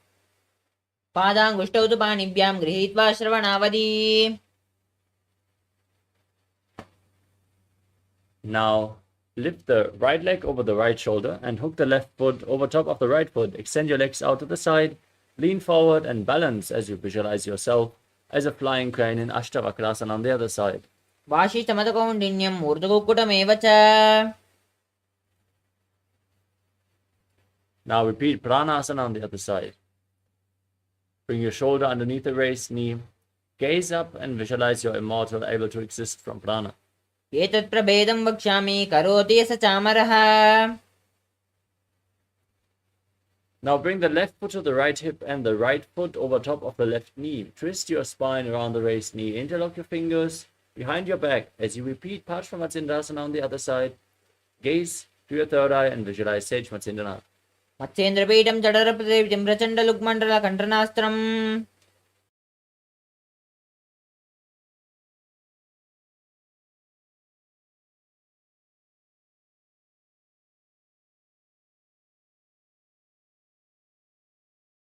The next asana is Ardha Paschimottanasana. Now keep one leg extended, the other foot pressed against the perineum as you lean forward and down and hold on to the front foot with both hands. Visualize Swamiji in your inner space. एकं पादं प्रसार्य एकं पादस्य पार्श्वनाशीवनी सम्पीड्य. Next up is Crown Shasana. Now bring the left foot outside the hip, foot flat, and lift the right foot in front of your face as you keep the knee straight. Visualize yourself as a crane. उत्थानपादं क्रौञ्चं च मरीचिं वीरभद्रकम्. Now bring the other foot towards your perineum. Lean forward and down. Hold on to the front foot with both hands as you visualize Swamiji in Ardha Paschimottanasana on the other side. एकं पादं प्रसार्य एकं पादस्य पार्श्वनाशीवनी सम्पीड्य. Now repeat Crown Shasana on the other side. Lift the other foot towards your face as you keep the opposite leg outside the hip. उत्थानपादं क्रौञ्चं च मरीचिं वीरभद्रकम्. We move on to Swastikasana. Now sit in a cross-legged position and bring your feet in between the thighs and calves. Keep your hands on the knees. Gaze to your nose as you embody peace, well-being, good fortune, and prosperity. Visualize a swastika in your inner space in Swastikasana as you breathe in Jivachala Kumbhaka.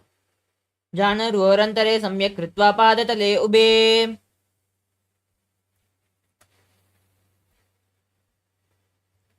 Now maintain the same posture. Cover your heels with your hands as you tuck your chin to the chest, gaze to the nose, and visualize Sage Goraknath, the founder of the Natha Yoga Hindu Sampradaya in Gorakshasana.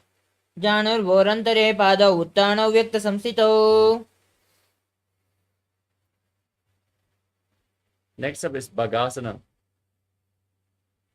As you bring the left heel against the perineum and the right foot on top of the left thigh.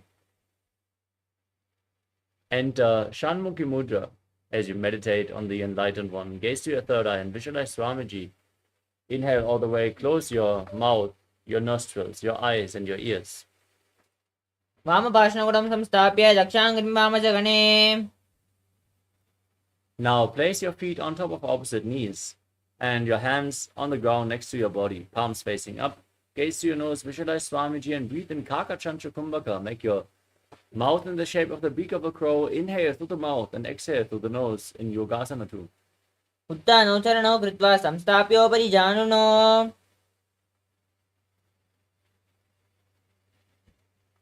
Next up is Urdhva Kukutasana. Now rotate your hands, place the palms next to your body and lift your body off the ground, sitting in Padmasana as you visualize yourself as a rooster.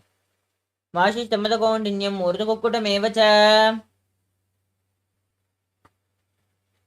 Next up is Siddha Haratali Asana. From Padmasana, bring your hands in between the thighs and calves. Place your palms flat on the mat, but don't lift yourself up, stay seated. Gaze to your nose and visualize Swamiji in your inner space. प्रथम पद्मासनौ कोकरे हस्तदो वा गोडासन्धितेरै. Next up is Hamsasana. Now lift your body off the ground and balance on your arms. Gaze to your nose and visualize yourself as an elegant swan. कुक्कुटासनं स्थित्वा स्कन्धपर्यन्तं ऊर्णीत्वा. Now raise your hips and push your hands in between the legs. Interlock your fingers behind your back and place your forehead on the ground as you visualize yourself as Lord Shiva's bow in Karmakasana. प्रथम पद्मासन कोकरे गोडासन्धिमाहिकरिधेरै. Now rise back up. With your hands in between the legs, bend your elbows upwards to hold onto your shoulders, visualizing yourself as a turtle in Kurmasana 2. बामी जङ्गपरिदक्षिणपावा दाहिनी जङ्गपरिबामिल्यावा. Now tuck your chin to the chest, gaze to the nose, lock your throat, and cut the granthis, the knots in your spine in Granthi Bedasana. अथ वक्षे नीलकण्ठ ग्रन्थिभेदासनं शुभम्. Now roll onto your back. Keep holding onto the shoulders as you gaze to your nose and embody a turtle laying on its back in Uttana Kurmasana. कुक्कुटासनबन्धस्थं कराभ्यां धृतकण्डरम्. Sit back up in Padmasana. Bring your hands in between the legs, one palm flat. Hold the wrist and lift your body up on one arm as you visualize yourself as a rooster in Pangu Kukkutasana. कुक्कुटासनं स्थित्वा एकेन हस्तेन अन्यस्य मणिबन्धं धृत्वा. Repeat Pangu Kukkutasana on the other side by lifting yourself up on the other arm, visualizing yourself as a rooster. कुक्कुटासनं स्थित्वा एकेन हस्तेन अन्यस्य मणिबन्धं धृत्वा. Now, sitting in Padmasana, place your elbows on the toes, interlock your fingers in Parasha Mudra, rest your chin on the fingers and press your thumbs against the throat as you visualize you have gone beyond all greed and covetous in Gridasana. जानुर्वोरन्तरे पादौ उत्थानौ व्यक्तसंस्थितौ. Now, place one hand over the other, palms facing up in your lap. Engage all three bandhas, Mahamudra Bandha, gaze to your nose and visualize Swamiji in Padmasana 3. उत्थानौ चरणौ विधाय विधिवक्षस्थितौ योगिरात्. Now place your hands on the knees, gaze to the nose, visualize Paramashiva and chant the Mahavakya internally in Padmasana form. एतत् पद्मासनं कुर्यात् प्राणवायुप्रसिद्धये. Now hook the fingers of one hand around the big toe and move it around. Visualize yourself as Pinaka and then repeat the movement on the other side in Karpukasana too. अतान्यासनमावक्ष्ये योगपूरकरक्षणात्. Now cross your arms behind your back and hold on to the big toes as you remain seated in Padmasana. Visualize yourself as Pinaka, gaze to the nose, perform all the bandhas in Karmukasana 3. कार्मुकासनमाक्षित्य उदरे पूरयेत् सुखम्. Now raise your chest, gaze up and visualize yourself as the action of Paramashiva's third eye destroying anything you come across in Dridhasana. ऊरुभ्यामुपस्थाप्य पादयुग्मं प्रयत्नतः. Now roll onto your back with your arms crossed, legs in Padmasana. Gaze to your nose and visualize yourself as a snake as you breathe in Sahadra Kumbhaka and Nagrasana. प्रथम पद्मासन कोंताने दो हाथ पाछाने आने. Free your arms and legs. Pull your knees against your chest. Bring your chin to the knees and squeeze your body into a ball in Kandukasana. वेत्रासने स्थित्वा हस्तपादान् निष्कुष्य. Place your feet flat. Interlock the fingers around the neck. Gaze to the nose and visualize Swamiji in Urdhva प्रथम सुदोषेन करावे घोड़ा उबारा से मिलावे. Now bring your hands underneath your heels with the palms facing up. Then push your hips off the mat. Lock your throat, breathe in Mocha Kumbhaka and visualize yourself as a powerful alpha ape in Marakata Pitasana. उत्तान शयनं पादतले उत्तान हस्तयोः स्थापयेत्. Now bring your hands to the lower back. Lift your hips up off the mat and straighten your legs in Uttana Shikapita Kasana as you gaze to the nose and visualize Swamiji in your inner space. जङ्गोर्बलहीनश्चेत् उत्तानशिखि पीठकम् अप्रमत्तप्रकुर्वीत भुक्ते प्राग्विजितेन्द्रियः. Now raise your legs up, point the toes towards the sky and place your arms flat, supporting your body with your hands as you visualize yourself blissfully traversing Narakaloka unscathed in Narakasana. ग्रीवाकण्ठेन भूमिं विष्टम्भ पादाग्रद्वयमूर्धमुन्नयेत्. Now bring your hands towards the lower back and lower your legs down. Engage your core intensely as you visualize yourself as a boat crossing the ocean of samsara in Tiryannaukasana. नौकावत् स्थित्वा ऊर्ध्वपादाग्रद्वयम् ऊर्ध्वं नयेत्. Now bring the hands back to the ground, point your toes up and visualize yourself as the KAILASA flag, respected across all nations in Vajrasana, the flag posture. तिर्या नौकावत् ग्रीवा पृष्ठकूर्पैः भूमिं वष्टभ्य. Now lay down on your back. Keep your arms at the side of your body, palms facing up. Completely relax. Unclutch from any movements you might want to perform. Pull the awakened Kundalini Shakti up along your spine all the way to the crown of your head. From the root center all the way up along your spine. In Shakti Chalan Mudra, visualize that your body is dead and Swamiji is liberating you as you internally chant Om Nithyananda Paramashivoham in Vritasana. Atashavasanam Uttanam Shavavad Bhumau Shayanam Tu Shavasanam Shavasanam Shramaharam Chitta Vishranti Karanam.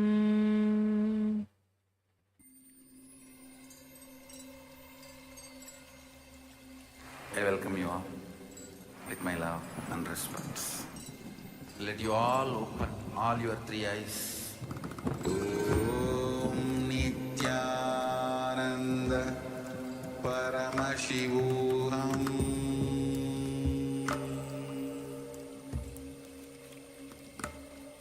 Om Nithyananda Paramashivoham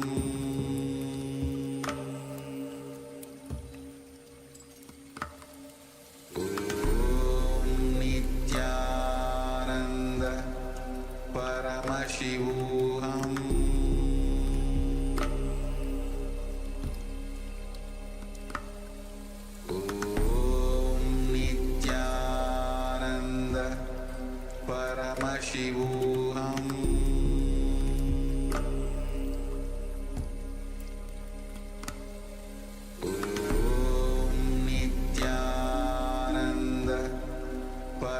Paramashivoham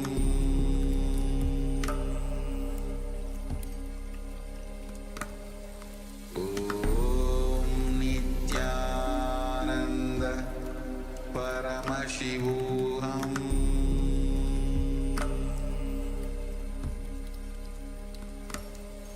Om Nithyananda Paramashivoham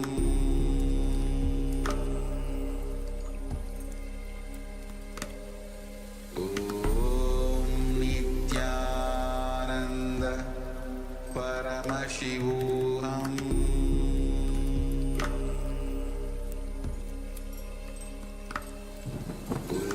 Om Nithyananda Paramashivoham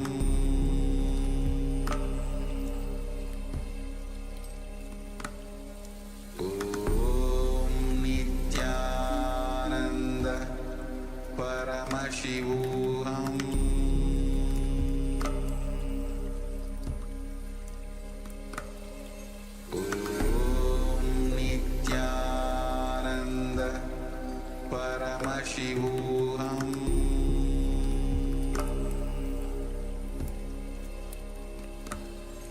Om Nithyananda Paramashivoham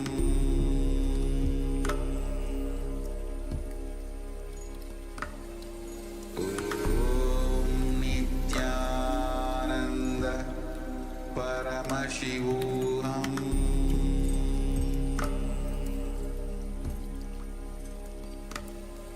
Om Nithyananda.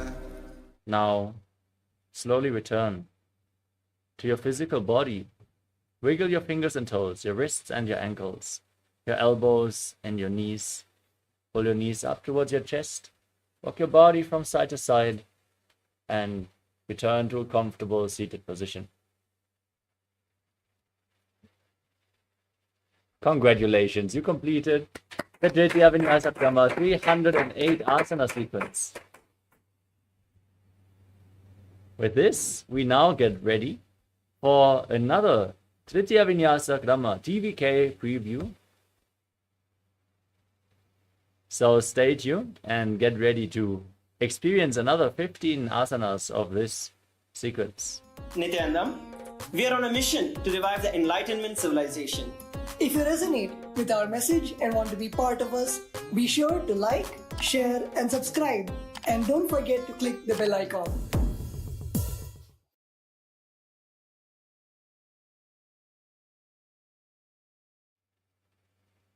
Yes, now let us enter into the next asana, which is Harinasana. Now stand on your knees, hold on to opposite arms with your hands, and kick your heels up against your buttocks again and again. Balance on your knees as you pull the heels up again and again, visualizing yourself as a deer, calmly breathing through your nose in Sahaja Kumbhaka. उड्डानं कृत्वा पार्ष्णिभ्यां नितम्बं हरिणासनं भवति.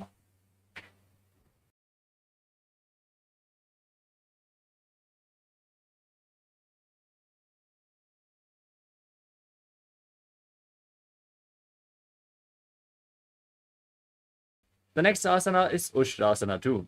Now stand on your knees, keep the feet flat, hold onto the heels and lean back, tilt your head back, push your hips forward, and open up your chest intensely as you visualize yourself as a camel. मेरुदण्डग्रन्थिदाढ्यासं पिपादयिषु पुमान् कपोतोष्ट्रासनाभ्यासं कुर्यान्मितहिताशनः. Next up is Malasana. As you place your legs over top of your shoulders, your hands flat on the ground, lift your entire body up off the ground and visualize that your legs are flower garlands hanging around you. हस्ताभ्याम् अवनिमवष्टभ्य स्कन्धयोजानुनी संस्थाप्य पार्श्विभ्याम् उरसि निधाय. Next up is the Ganga Vatarana Karana. Now stand tall on the tips of your toes. Lean forward and down. Bend your ring finger inside and place it on the ground. Lean forward and down. And now lay down on your stomach. And lift your legs up. Your hands still in the same position.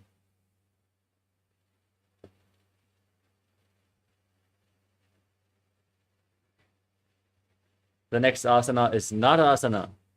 Now, we are going to enter another inverted posture, so seek support of a wall if needed. As in Kapali Asana, instead of forming a triangle with your hands and your head, make a line. Bring your hands next to your head on the ground and lean your head on the mat. Lift your legs up and visualize the divine masculine energy flowing through your body. इति योगासनस्थश्च योगी भवति साधकः. Next up is Adho Mundasana. From the headstand posture. Now, lift your arms up. Stand only on your head. Visualize Paramashiva is encompassing you and keeping you stable and in place. अधो मुण्डासनं वक्ष्ये सर्वेषां प्राणिनां सुखम्. Gently lower your body down. As we enter Midaki Pavasana 2. Sit in a kneeling posture on top of your heels. Then interlock your fingers. Keep your arms straight and bring them outside one knee. Tuck your chin to the chest. Gaze down. Visualize your body softly being purified. आसन को गुणमाजी बाजी जाय. Now repeat Midaki Pavasana 2 on the other side. Bring your hands to the other side of your body. Keep your body stiff. Mobilize your spine. आसन को गुण गुणमाजी bye जाई.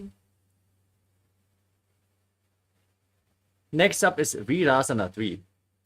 Now sit on your knees with the heels outside of your hips. Separate the feet and place your hands on the knees as you gaze to your nose and perform Uddiyana Bandha. Pull your stomach in and up and embody Vida, the state and space of bravery in Virasana 3. दंड पद्म भरद्वाज वीरवज्र समानितो आसनानि सदा कुर्यात् सुदीर्घैरे च पूरकैः. We are now going to enter another inverted posture. In Syenasana, place your hands on the mat and then lift your entire body up into a handstand. Then bring your forehead down, lower your face to the mat, and push yourself back up as you visualize yourself as a hawk. विपरीत नृत्य च स्थितो नासिका भूमौ संस्पृश्य. The next asana is Pincha Mayurasana. Now place your foot on the ground and lift your body up. Point your legs diagonally as you visualize yourself as a peacock. मयूरस्पिञ्छमायूरं पद्मपीठसमन्वितम्. The next asana is Gudohikasana. Now tuck your toes and sit on the raised heels. Keep your knees on the ground. Then make your hands into fists and keep them on your thighs. Gaze to the tip of the nose and visualize that you are milking a cow. Breathe in Sahadra Kumbhaka. श्लिष्टर्गुलि श्लिष्टगुल्फो भूश्लिष्टोरुप्रसारयेत्. Now stand up on the tips of the toes and raise your arms up above your head. Gaze towards your third eye as you visualize yourself as a camel in Ushtrasana 4.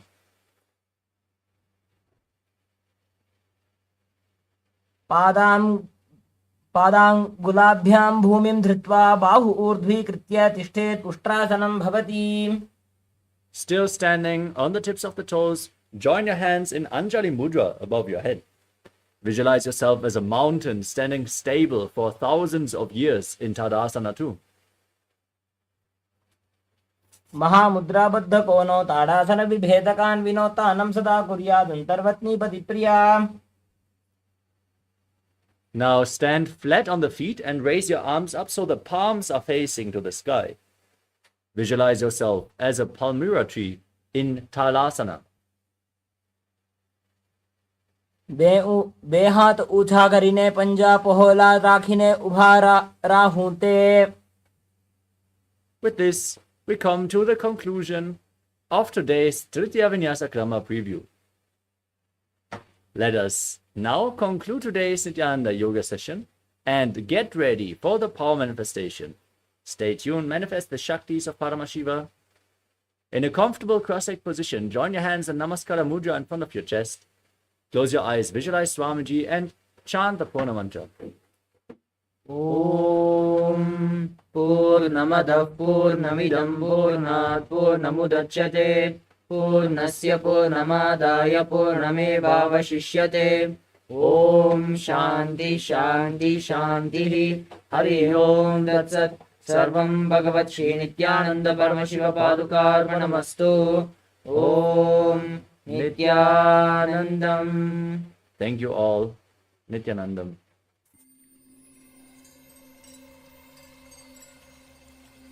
I welcome you all with my love and respect. Let you all open all your three eyes. Om Nithyananda Paramashivoham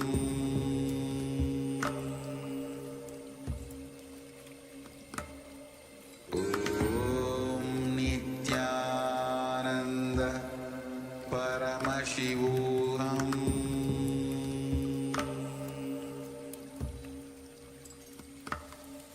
Om Nithyananda Paramashivoham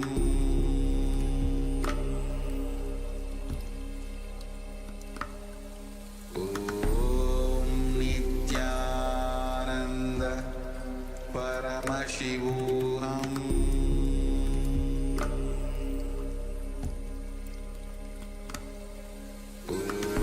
Om Nithyananda Paramashivoham Om Nithyananda Paramashivoham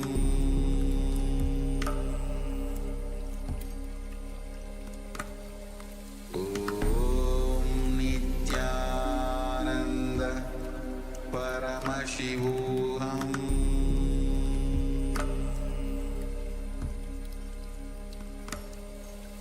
Om Nithyananda Paramashivoham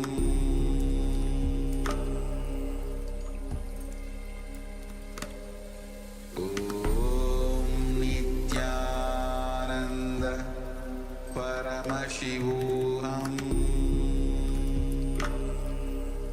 Nithyananda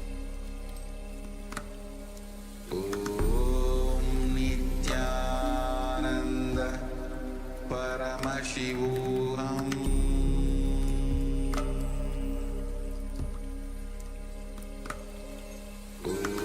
Om Nithyananda Paramashivoham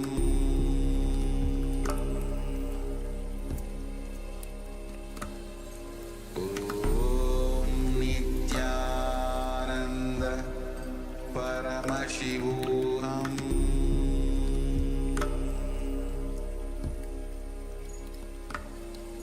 Om Nithyananda Paramashivoham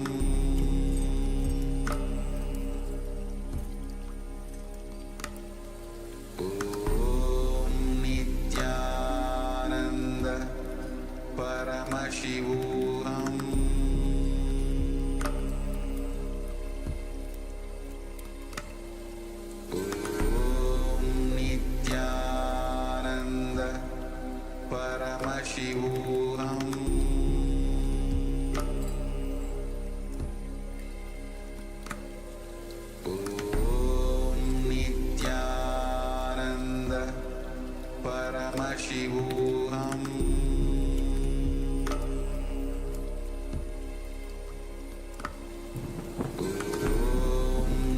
Nithyananda Paramashivoham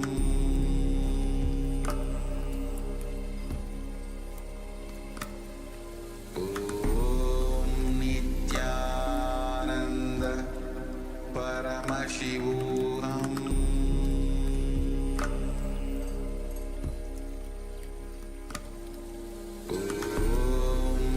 Nithyananda Paramashivoham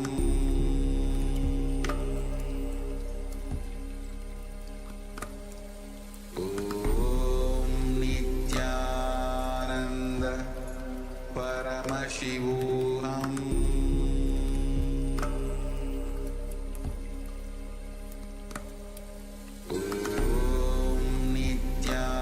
Nithyananda Paramashivoham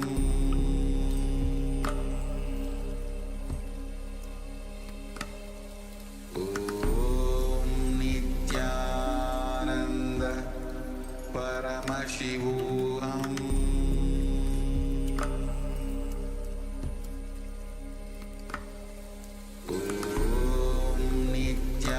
Nithyananda Paramashivoham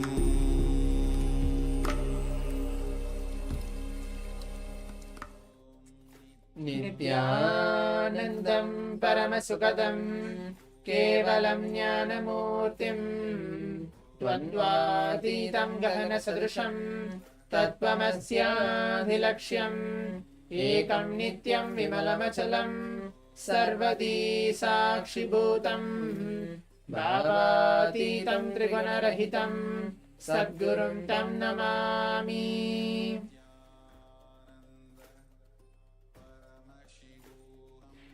Nithyanandam, we welcome all the Paramashivoham participants for the next session which we are going to have, the exciting session which is the manifesting the powers of Paramashiva. Right after the yoga which we had the Prathama Vinyasa Krama, Dvitiya Vinyasa Krama and the review of manifesting the 15 asanas of the Tritiya Vinyasa Krama as well. So now we're going to move on to the next 21 minutes of intense, quick, powerful manifesting the powers session as well. So we're going to do the power manifestation now. So requesting each of the participants before you enter the power manifestation, if your cameras are turned off, if you're sitting on the Zoom rooms, please turn on your cameras and please be seated. As the power manifestation session is completely mandatory to keep your cameras turned on and give your complete participation in this entire 21 minutes of manifestation. Today, we'll be manifesting the power of third eye, very similar to what we did yesterday. We're going to do again reading and seeing shapes blindfolded. And let's see what is going to be there in today's power manifestation as well. I'm not going to tell anything further what we are going to manifest, but we're going to do shapes today in the rounds of the power manifestation. So before we begin, please bring your eye bands, pen and paper if you have the alchemy products, Atmalinga, any of the blessed items from Swamiji's pictures or anything, any Rudrakshamala blessed by Swamiji, please bring that as well. And you can wear it on, keep it near you, so that the energy space is radiating the space of Paramashiva, the space of Swamiji. So in the meantime, let's listen to the Shastra Pramana, which are the scriptural reference to manifest the power of third eye. And I'll guide you step by step today as we're going to enter. As today is day 5 of the Paramashivoham, I hope all the participants are able to manifest at least one power. Maybe consistently able to manifest maybe consciousness or matter, maybe body scanning, maybe any of the power, at least one power you are able to manifest throughout this entire 5 days of intense, powerful cognition and power manifestation session as well. So now let's listen to the Shastra Pramana and we'll enter in the meantime.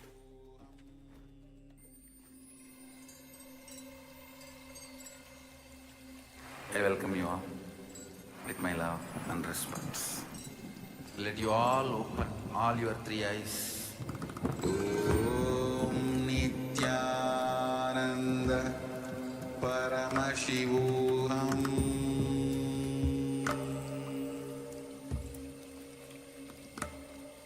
Om Nithyananda Paramashivoham.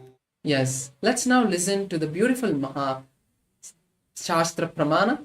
Now, I request all the participants to be seated in the space of listening as I recite the Shastra Pramana and then give you all the translation. Kapalantarmanonyasya tishanmilitalochanaha kramena manaso dadyat lakshayet lakshyamuttamam. This beautiful Shastra Pramana is from the Vijnana Bhairava Tantra, Sutra 34. The beautiful Pramana says that by fixing the mind on the inner space within the crown center, having the eyes closed in succession, and with that stability of the mind and inner space, in that space of oneness with Paramashiva, the divine goal Lakshyam is revealed, and you will be able to see any place or object without the use of the eyes, and you will be able to be in oneness with Paramashiva. This is the beautiful Shastra Pramana of Paramashiva.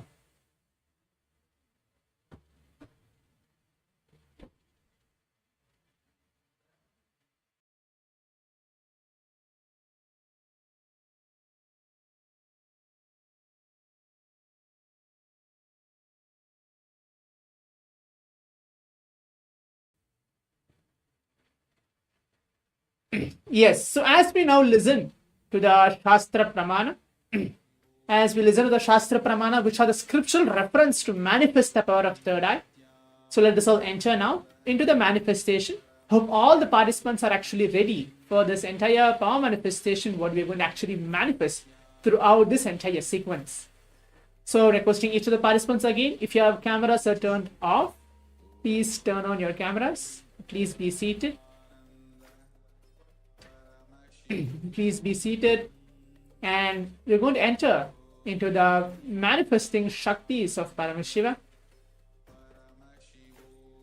The only powerful condition where you need to hold into this entire power manifestation is everything which is happening, including the gadget with which you're seeing or whatever you're able to manifest. Everything is in the space of Paramashiva. Swamiji is making everything happen. The power manifestations, especially what the power which you are going to manifest, it's directly manifested by Swamiji himself. Because every single day in the Bhava Samadhi Darshan, we are receiving the darshan of the Supreme Pontiff of Hinduism, where Swamiji is initiating us, raising our space into the space of Paramadvaita, into the higher states of consciousness. So when we sit and dedicate ourselves every single day, maybe 11 minutes, 21 minutes, 25 minutes, every time into the power manifestation, we manifest more and more Shaktis. We are, like as I said earlier, in the glimpses of the Paramashivoham program, the first day, we have more than 463 plus powers, and in the 21 to 56 powers are directly guided and made all of us to manifest those. You can choose any one of those. Anything which you feel that you can manifest, you feel, yes, I'm able to manifest, and these powers are able to relatable with me. And you go ahead and manifest those powers as well. So now please blindfold yourself. I think I can see all the participants are ready now. Please blindfold yourself. Close your eyes. Please put on your eye bands. Keep yourself completely comfortable. If you're sitting in Padmasana, that's the best posture where you can sit. If you're not able to sit, but keep yourself completely comfortable. Keep your eyes closed. Be in that unclutched space to remember Swamiji.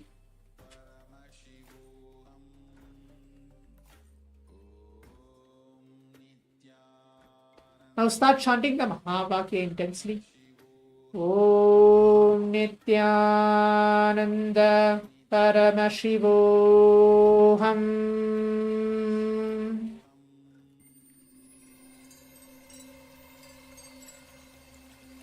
I welcome you all with my love and respect.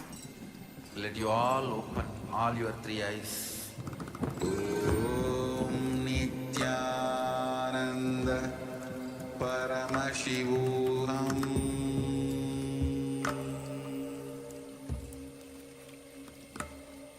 Om Nithyananda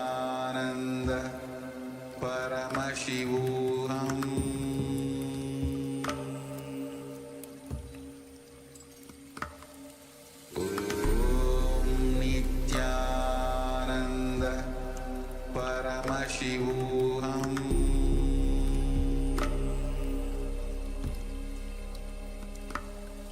Om Nithyananda Paramashivoham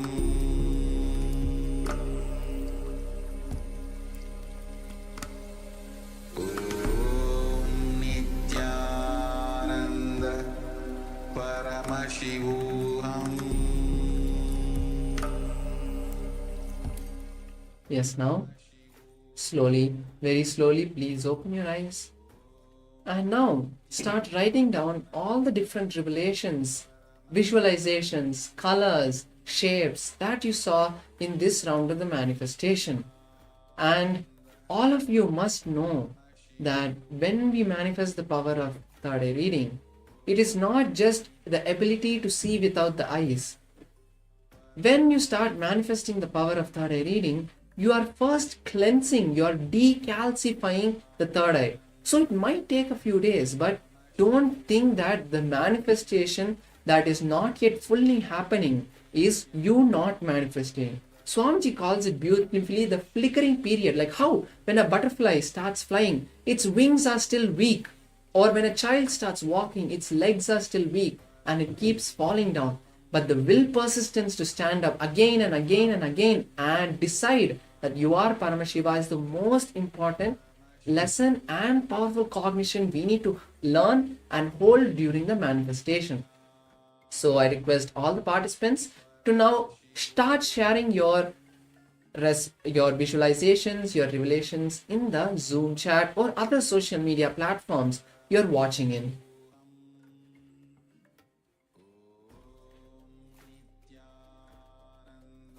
Yes, now let's all move on to see. Hope all the participants have written down your answers. Let's move on to see the image.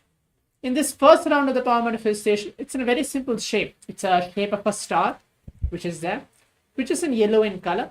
And there is a black background. And the star means the star itself is in yellow in color. And that's the shape of the round one of the power manifestation. So if any one of the participants were able to manifest and get through the round one, you can leave your comments on the Zoom chat or on the YouTube comments telling, yes, you are able to manifest this and this is what Swamiji is showing me. But even though if you're not able to manifest, whatever you're able to see, whatever you're able to go through and able to see colors or pictures or something, please leave that comments as well. And so we know that, yes, this is what you are manifesting. Now let's enter to the round two of the power manifestation. We're entering to the round two. Please keep your eyes blindfolded. Please put on your eye bands again. Again, it's going to be shapes. Please close your eyes.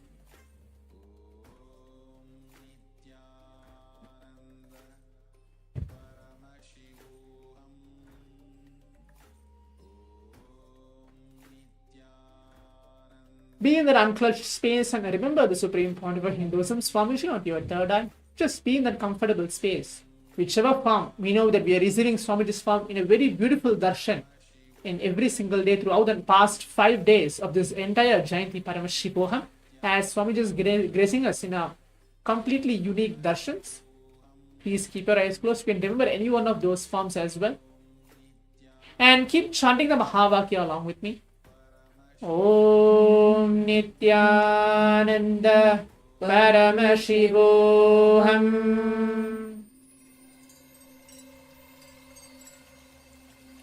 I welcome you all with my love and respect. Let you all open all your three eyes. Om Nithyananda Paramashivoham.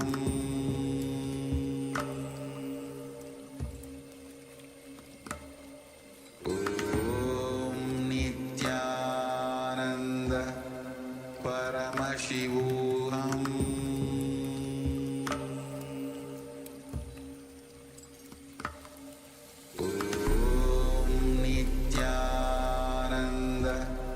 Paramashivoham.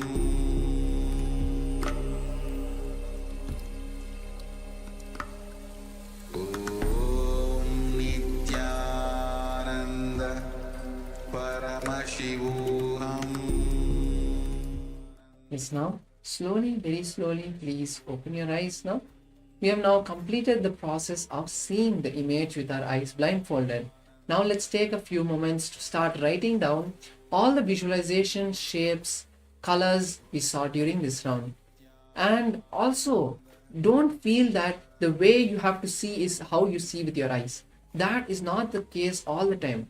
When you start just seeing whatever you perceive, meaning if you hear something, like example, if you hear the word water, or if you hear the sound of the water, then you can know that it is water, because many balasans and participants have experienced this kind of manifestations where at the first they were not able to see, but they were able to hear, they were able to smell, they were able to feel something, and that was the right answer.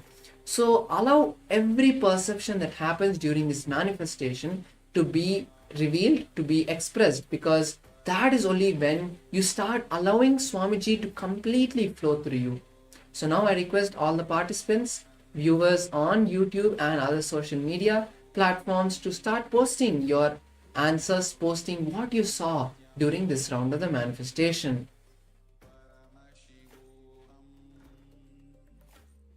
Yes, so now let's all move on to see the image, which is there. In this second round of the image, as you can see, it's in a pentagon and it's blue in color, and behind the background as well, it's as similar as the first one, which is in black. And this is the image which is projected for all of us in the second round of the power manifestation. In the meantime, you can leave your comments telling that what you are able to see in the second round of the power manifestation. So the acharyas will know and consider that yes, you are manifesting and you are in the level of manifesting the power of third eye. Now let's all move on to the round 3 of the power manifestation, the third round.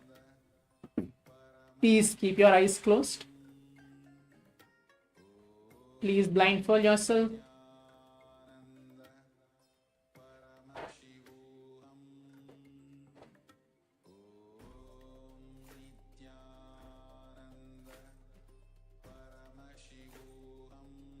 Just be in the unclutched space to receive Swamiji in your life. Keep your eyes blindfolded. Keep yourself completely comfortable to receive the Supreme Pontiff of Hinduism. Start chanting the Mahavakya now as we're entering into the round.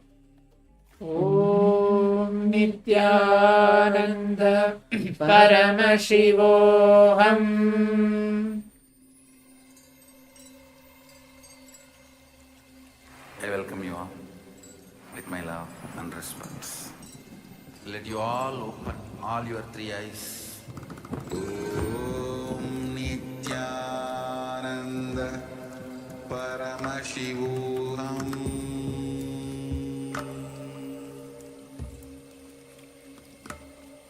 Om Nithyananda Paramashivoham.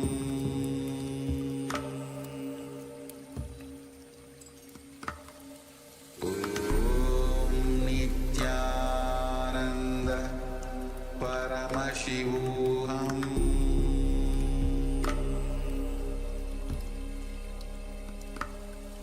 Om Nithyananda Paramashivoham. Om Nithyananda Paramashivoham.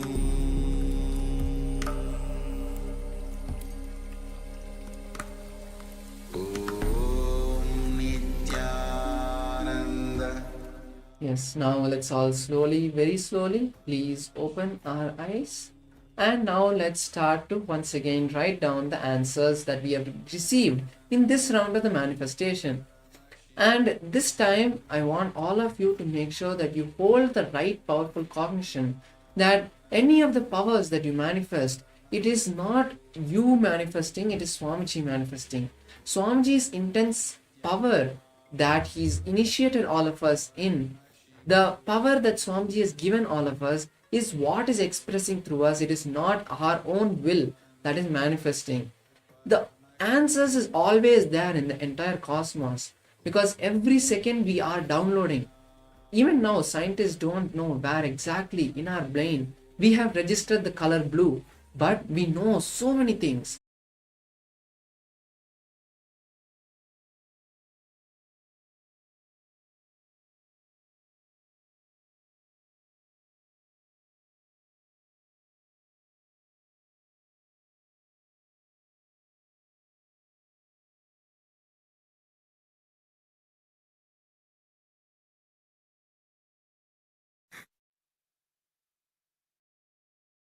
I still remember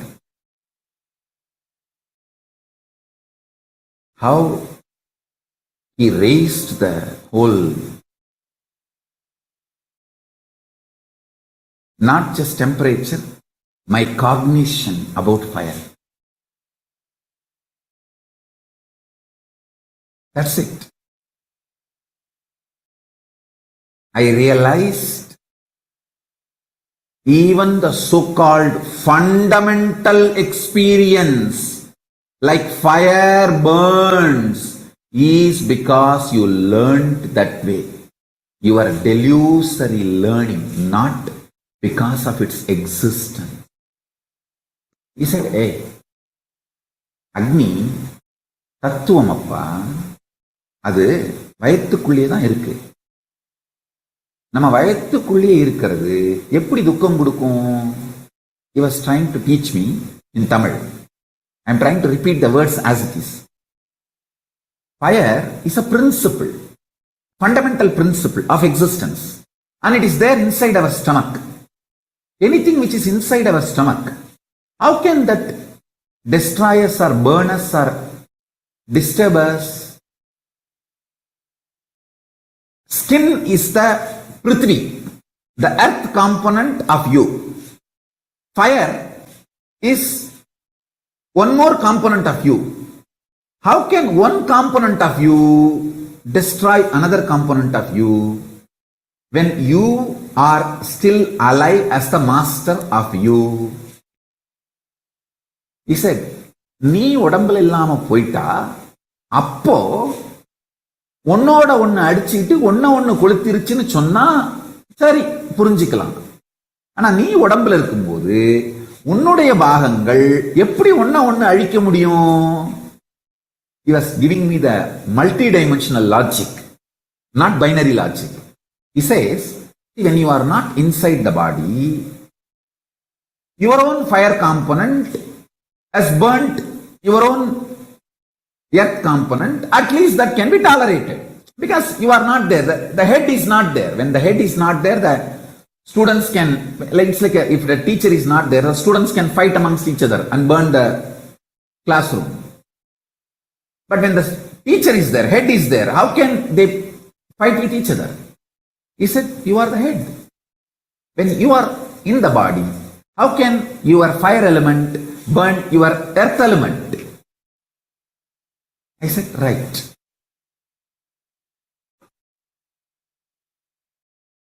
Correct, Swami.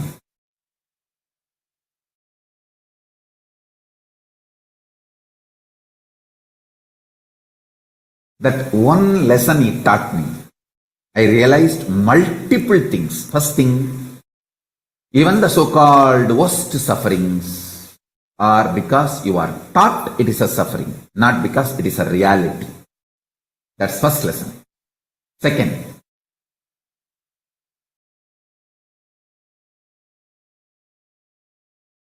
the hydrophobic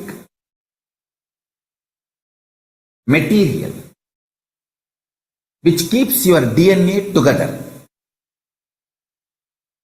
that hydrophobic material is filled with sound. See, being becomes identity through sound. Identity becomes physical expression of a person through fire. The person manifests is good, bad, right, wrong, everything through earth, the Prithvi element. See this satsang again to understand what I am saying. The sound component, Nada Tattva, sound principle, keeps consciousness and matter together, means that is the first intervention into the hydrophobic component which keeps DNAs together, DNA's spare parts together. Guru, by giving the right sound, vibrations, cosmic principles in the form of Anagata Dwani, he gives new birth and breaks all the patterns passed through the generations inside you.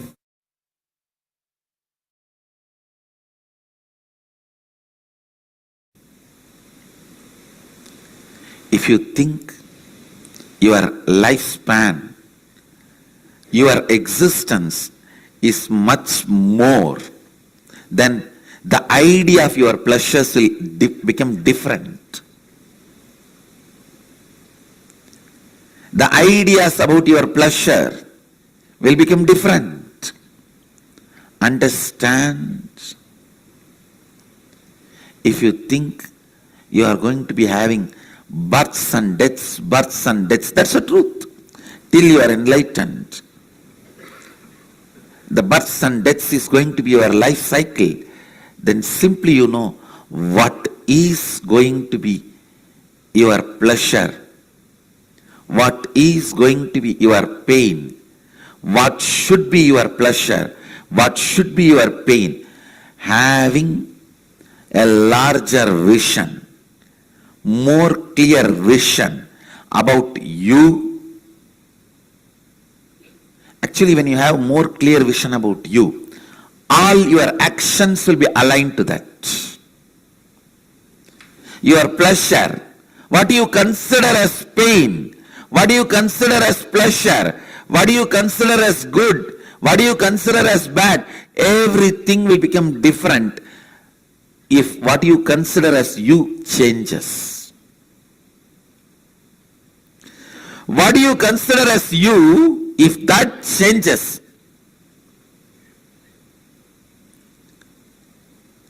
if you start understanding what you consider as you is little more than the immediate life you are observing. A common man looks at only the 20-25 years he is supposed to live healthily with all the so-called pleasure. By the time 25, he will have little money and freedom to do what he wants. And by the time he is 50, over everything. So this 25 years only you consider as life. That's if you consider only this 25 years as you and plan, that is what I call very, very short vision.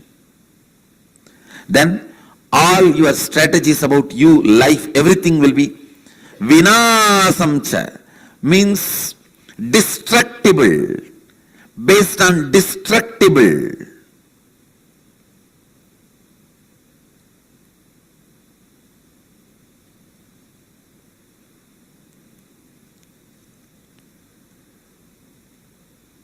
If your strategies are based on something destructible, do not enjoy, do not expect long-term peace or bliss, because your strategy itself is not for that. When you are building your house itself, you are building with bamboo concrete, which lifespan is only 20 years. And then you expect your fourth generation to live in that house. You make a wall. This is for the photograph of all my first generation. Then this is my sons and daughters. That is for my grandsons and granddaughters. That is for my great-grandsons and great-granddaughters. The house itself is going to live only 20 years.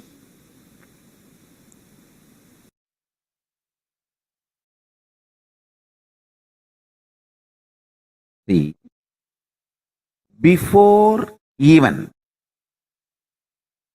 the individual delusion, Maya, manifesting in me and going after my personal ideas about good, bad, what society teaches us as pleasure, pain, greed, lust, sex, pleasure, or comfort, luxury, whatever an individual goes through before any of those patterns and are tastes developing in my system, my gurus made me realize I am expression of Paramashiva.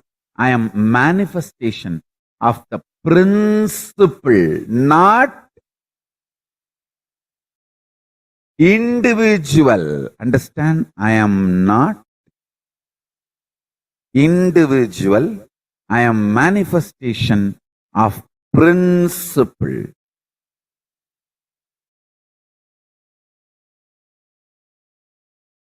You need to understand.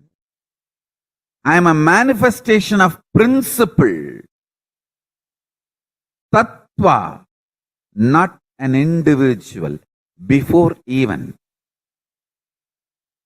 any identity or desires, fears of individual developing in my system, my gurus made me realize I am a principle, tattva.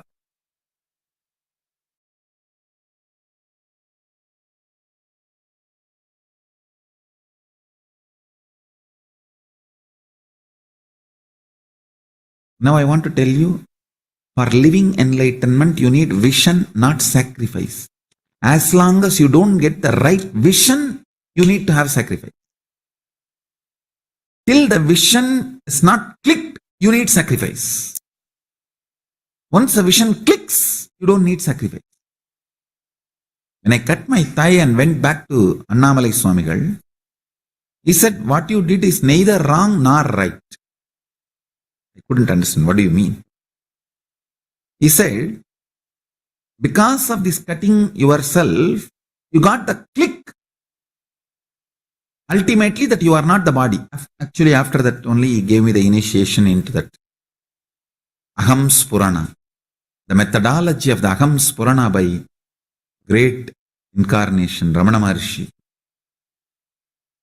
It was transmitted to me by Annamalai Swamigal. So Ramana Maharshi is my Paramaguru. And Annamalai Swamigal transmitted that Aham Spurana Anubhava into me, and which became reality when I was 12 in the Pavazhakundru. After that, once Annamalai Swamigal was telling me, now understand the thing you did, cutting your thighs, neither right nor wrong. Because you got the vision, you don't need sacrifice. You don't need to cut yourself again. If Annamalai Swamigal said cutting yourself is right, I would have been continuously doing that everywhere. And all of you will be sitting and cutting yourself. It is not right. Same way, it is not wrong. You need certain kind of a ferociousness to do sacrifice till the vision clicks. That kind of a ferociousness is required for the vision to click. So because the ferociousness is required for the vision to click, the experimenting on yourself, cutting yourself, your thigh was not wrong. Because it is not required regularly, once the vision clicks, it is not right.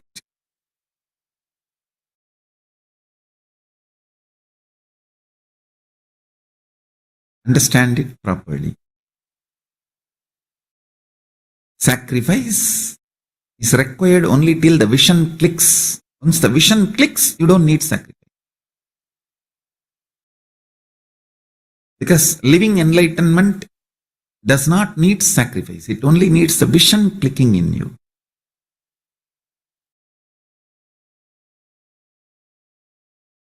But till the vision clicks, you need to have the patience and perseverance, will, persistence. For that, you need sacrifice.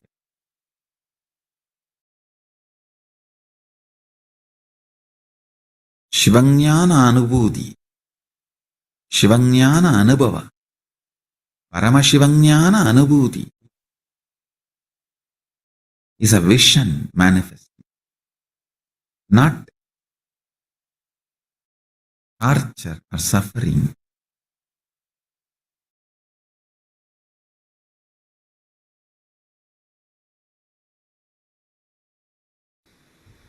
The sacred truth of the source of seeking, please understand. Your very biomemory vibrates. Your very biomemory actively functions only with some of the basic questions about life.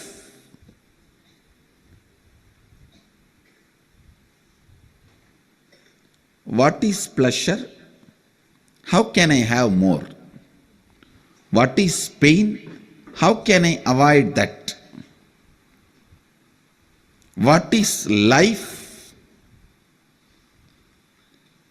Is this understandings help me? Is this understandings going to help me? What is joy?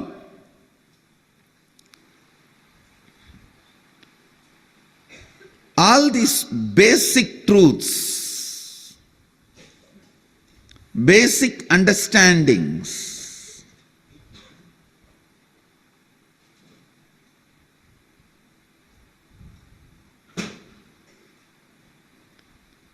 how can I experience them? These basic questions about life only continues to make you function, act. Entertaining these basic questions. What is pain? How can I avoid it? What is joy? How can I have more? What is life? Please understand, how many times you may hear answer for these questions from your father, mother, uncle, society, teacher, finally from Guru. How many ever times you may listen answer for these questions?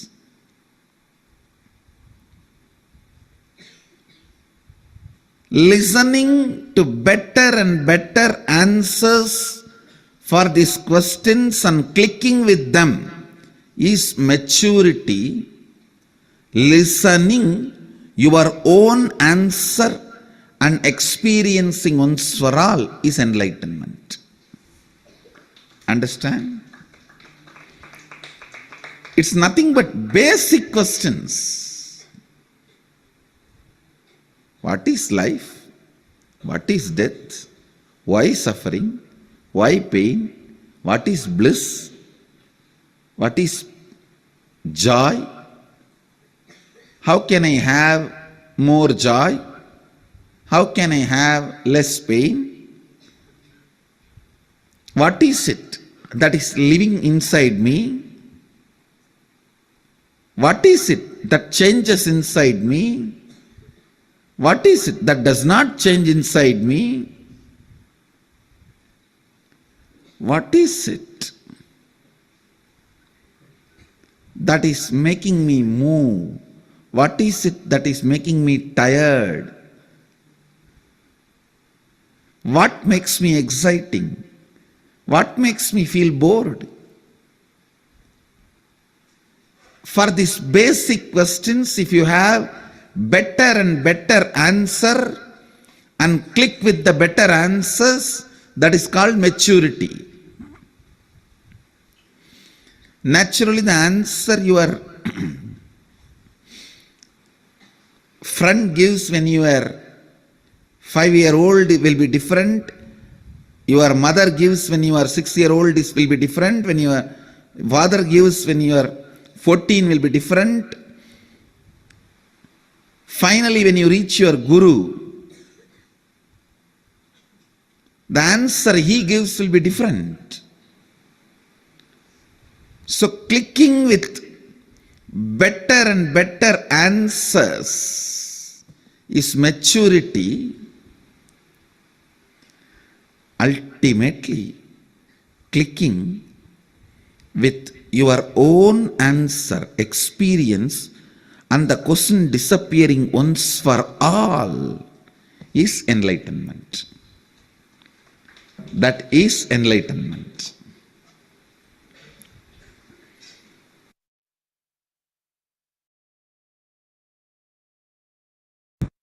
Understand the principle, cosmic truth, listen carefully. Swadhisthana, fear-centric chakra. If you decide to get involved consciously in your fears, there will be one point you will reach God. Nothing more worst can happen to my existence externally or internally. There can't be any more pain. Possible collapse for my external existence or internal existence, you will reach that and drop. That is the moment the beautiful, powerful cognition will rise in you. From now, every second I am alive internally and I feel I am alive externally. Itself is a blessing. Nothing more is needed. I neither need bliss, joy inside me to be blissful, to feel fulfilled, nor I need something externally to feel fulfilled and complete. That experience will happen in you if you consciously involve with all your fears, fear fantasies, the patterns, the way the fear manifests in you.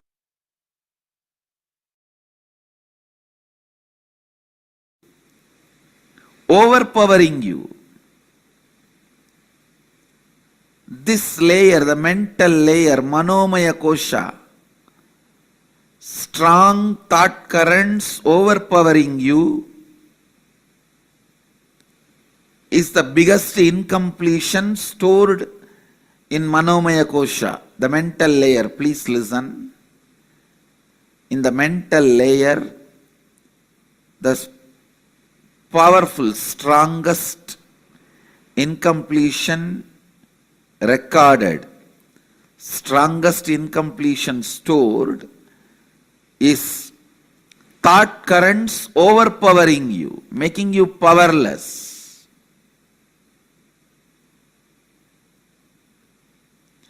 In this layer, we store all the pain patterns. We store all the pain patterns. Physical pain, mental pain, emotional pain, spiritual pain. All the pains are reduced to mental pain and recorded in your being. Please understand, physical pain also, when it is recorded in your mind, it becomes only mental pain. It is the mental pain about physical pain, that's all.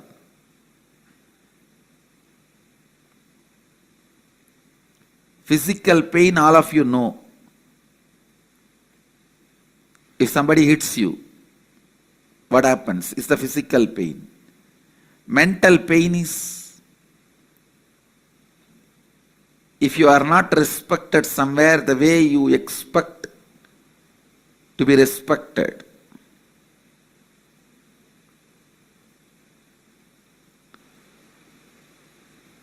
Emotional pain is somebody whom you really love or trust cheats you.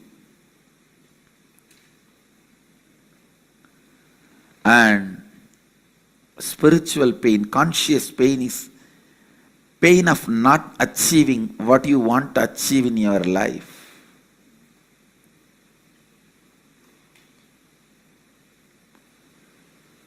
Listen, these four major pains get stored in your pain body, in your mental layer. Mental layer is pain body. That is where all the pains are stored.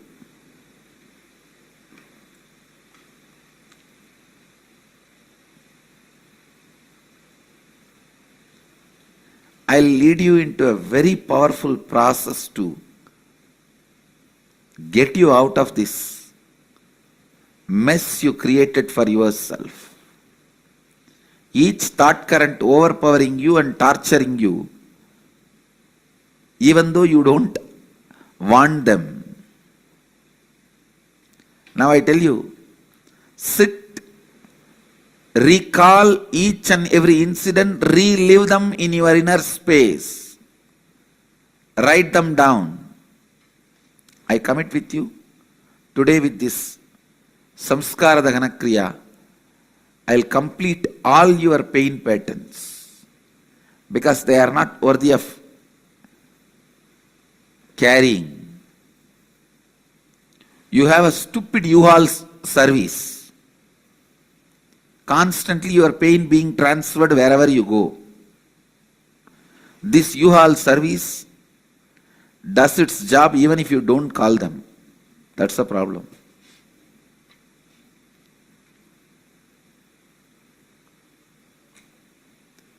The unique process we will do now, you are literally going to write your autobiography. Understand? This process is called Samskara Dahana Kriya. Start with the earliest memories of your life. Recall all the unpleasant incidents of your life. The ones that brought you mental, physical, emotional, conscious pains. Recall each incident. Relive it in your inner space intensely. Go back to the same situation, same emotion, same thinking pattern, same understanding, same experience. Go back to that age. Bring that same emotion, bring that same experience. After reliving, write down each incident clearly as if you are writing a story. Do not censor anything. Do not avoid any incidents. Write each and every incident. Don't censor. Do it really, really sincerely.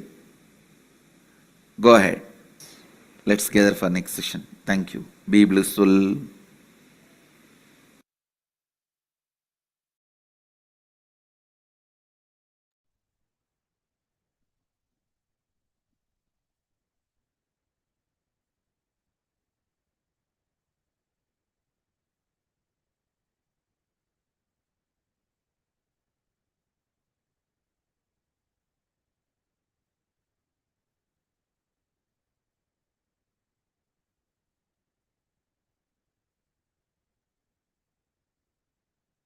Yes. Now, what we learned from this session, let's do one internalized exercise.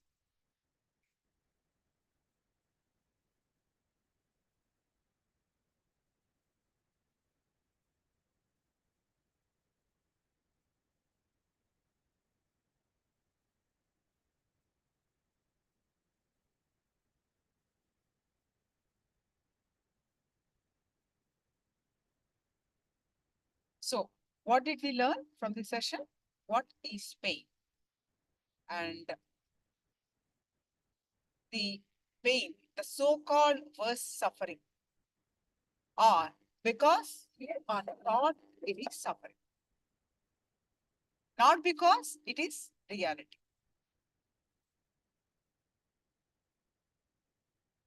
And Paramashiva's direct revelation on pain and suffering is in Vijnana Bhairava Tantra, Sutra 103, Dharana 80. Paramashiva reveals the following to his divine consort, Devi Bhairavi. His Nachittani Nikshipi Dukhe Nasuke Va Parikshitve Bhairavi Yatani Matyekini Tattva Tattvamani Vasisyate. Neither dwell or place your awareness on sorrow, pain, nor or joy or pleasure. O Bhairavi, know the place your mind and awareness in between the two, where there is a center of pain and pleasure, joy and sorrow. Then you will see the existential reality will reveal to you.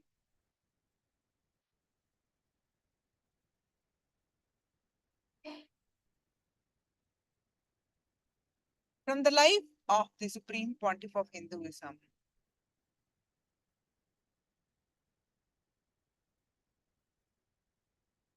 yes, Ma Kimberly, yes, what is the thing that we need to do? So we just understanding, reviewing what we learned, what Swamiji has explained in the previous session from this various satsang.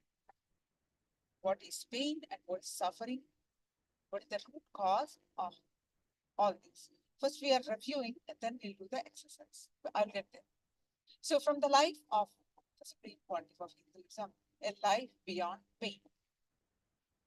Your pleasure and what you consider as pain will become different if what you consider as you change. My gurus made me realize I am a principal tattva. So I am the manifestation of a principal tattva. I'm not an intuition. So before even any identity or desire or fear of an individual developed in my system, my gurus made me realize I am a principal tattva.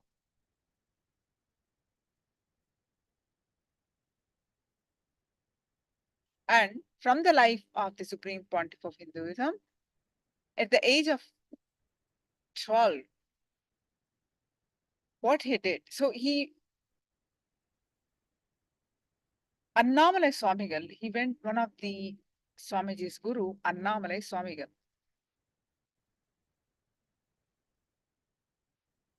Annamalai Swamigal taught Swamiji that there is no pain. This body, we are beyond this body and mind, and there is no pain. Swamiji wanted to experiment that when he was really a very young age, about less than 12 years. So he went and cut a big cut and see whether his body going through pain or not. Obviously, he was in pain, and Swamiji's mother took care of him and got to the doctor, and he got stitches done. But his seeking did not stop there. So Swamiji is saying, when I cut my thigh and went back to Annamalai Swamigal, the one in the center photo is Annamalai Swamigal. He said, what you did is neither wrong nor right. I could not understand. What do you mean? I asked. He said, because of cutting yourself, you got the click. Ultimately, that you are not the body. Actually, after that only he gave me the initiation into the Aham Spurana, the flowering of enlightenment. The methodology of the Aham Spurana by the great incarnation Ramana Maharshi was transmitted to me by Annamalai Swamigal. Ramana Maharshi is my Paramaguru.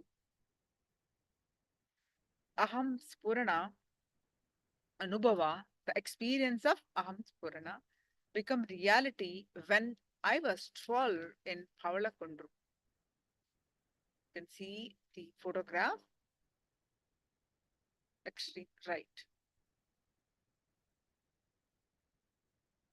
Now, let's do one exercise. With this context, always the whatever teachings, Swamiji's own life, we understand, of the Pramana we understand, for the source scriptures from the Pramanas from the source scriptures. Now let's do one exercise, pain and types of pain. Complete all your pain patterns because they are not worth carrying. Now write down. Start with the earliest memories of your life.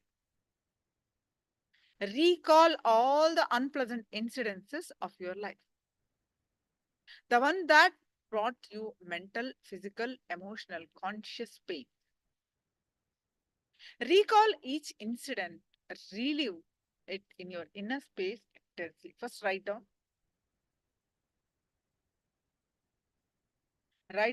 the all the pain patterns.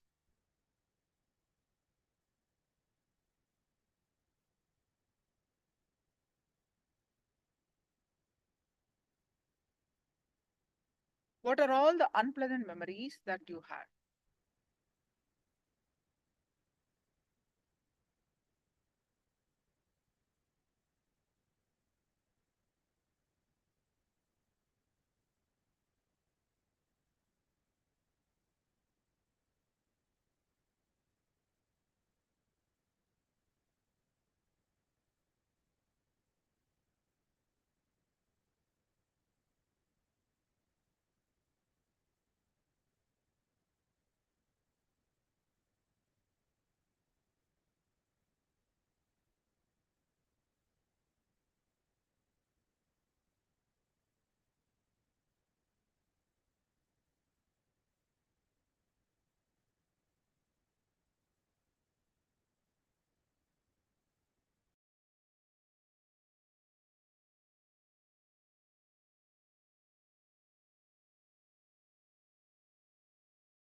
Yes.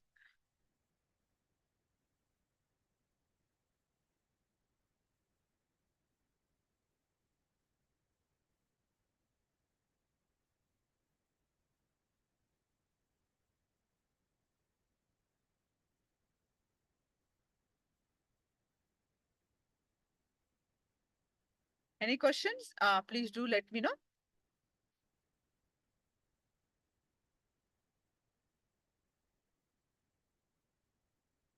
So now, continuation of this exercise.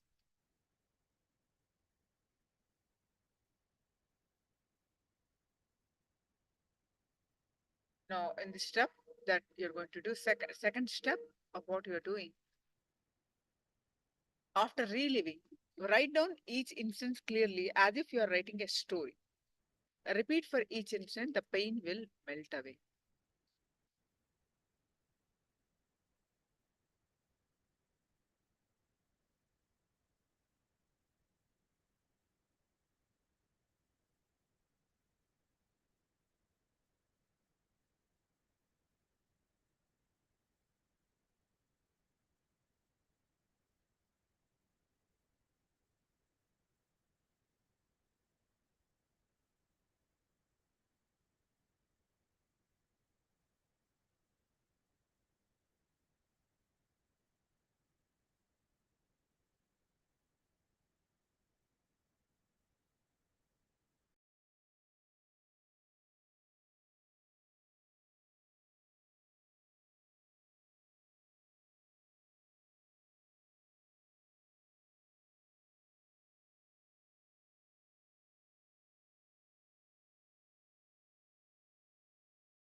You all done?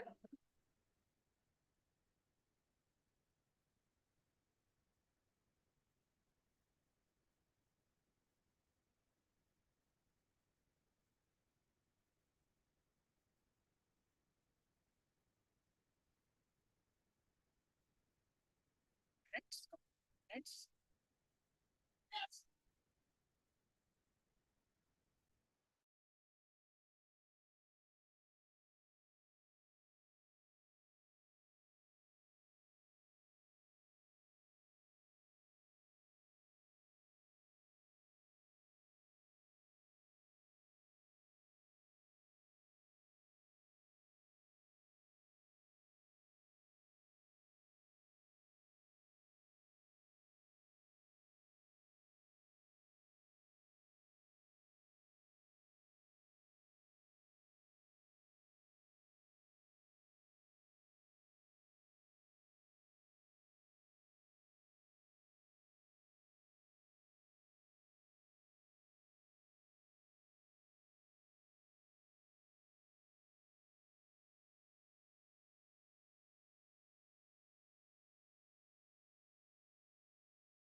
Yes.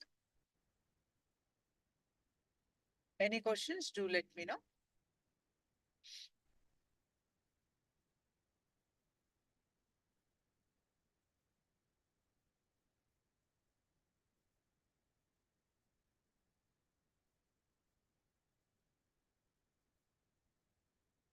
Still writing. So you need more time, ma?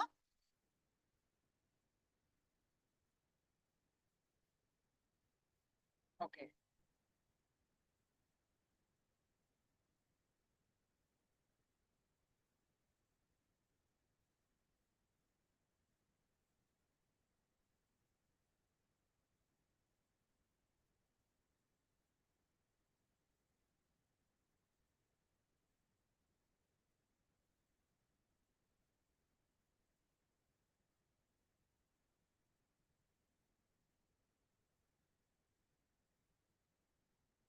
Take few more minutes to complete this, please.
Now let's move on to power manifestation. Yes, Bliss is done, Guru Prasadini all done. So okay, all right. So now we are going to do the power manifestation of consciousness over matter. So please post your powerful cognitions from Living Enlightenment book. What is a powerful cognition? Kimberly, you have an idea? Any question, or you already heard? How do we receive the powerful cognition? Anyone else? Kylie Wang, Atma Jyotikananda, all others? Are you clear about? Then please post your powerful cognitions from Living Enlightenment book.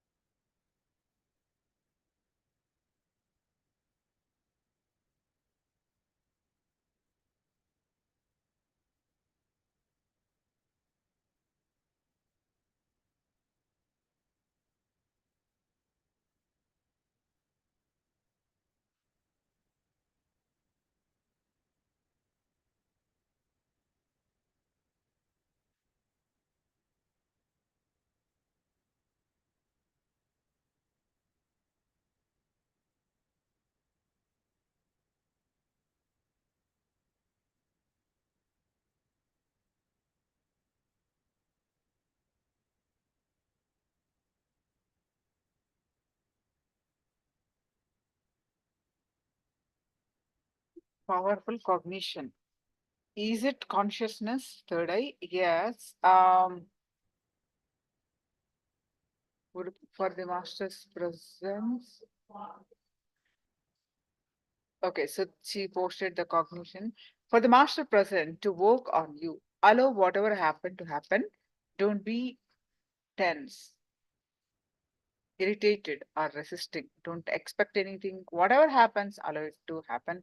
Just be like a surfer who dances on the energy wave, enjoying its bliss. Yes. So, Mark Kimley, a powerful cognition is when a cognition is what? The way you process the information and the way you understand about everything in life.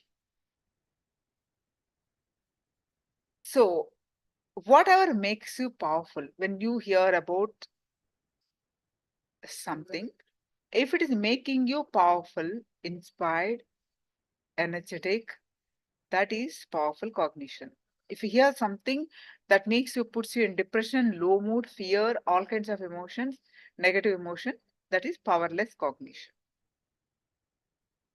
How do we receive powerful cognition? Is, see, for any power to manifest, only when you are powerful you can manifest any power. When you're in a negative mode, when you're in a powerless space, nothing will manifest. Because at that time, you're identifying yourself with your lower self. So how do we receive? From the Living Enlightenment book. We do not have the copy. I can post it for you, the soft copy. Do you have it?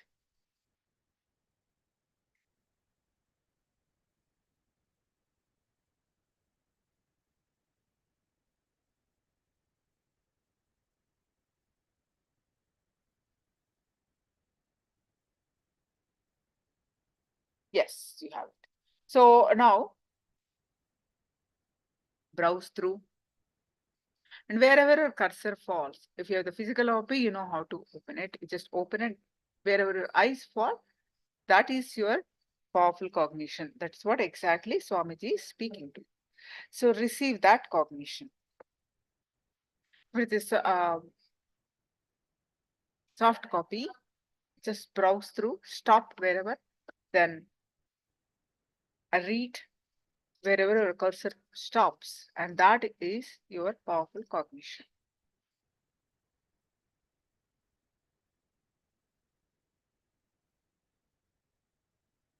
Do that first.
All right. So now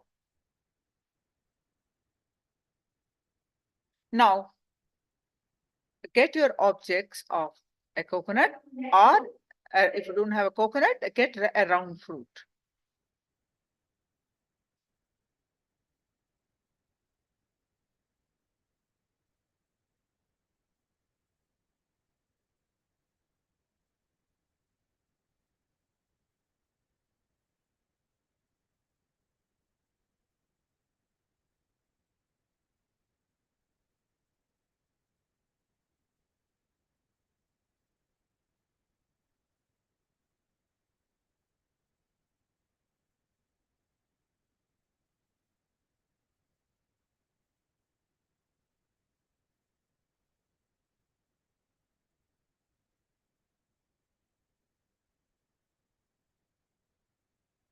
Now, please sit straight with your objects on your palm. Your palm should be straight line and objects on your palm. Now, sit straight with your head, neck, back straight line and visualize Swamiji's form in your third eye. Now, any thought that are coming, let it come, let it go. You be in the space of manifesting.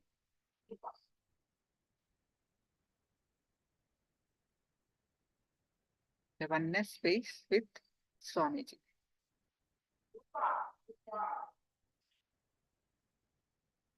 Now start chanting the Mahavakya. Om Nithyananda Paramashivoham.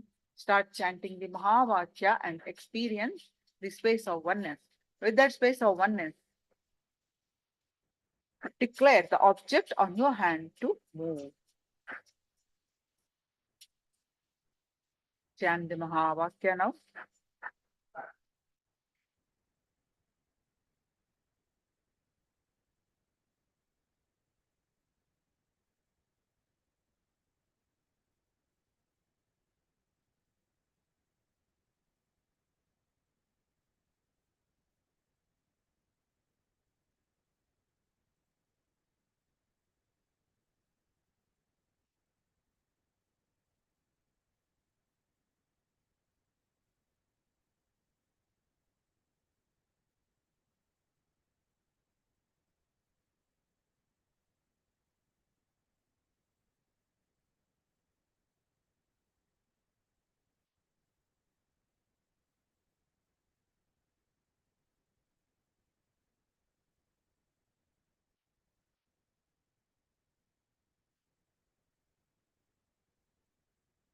आनंद परमशिवोऽहम्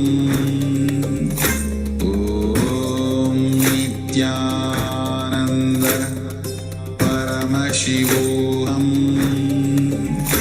ॐ नित्यानंद परमशिवोऽहम् ॐ Nityanand Paramashivoham Om Nithyananda Paramashivoham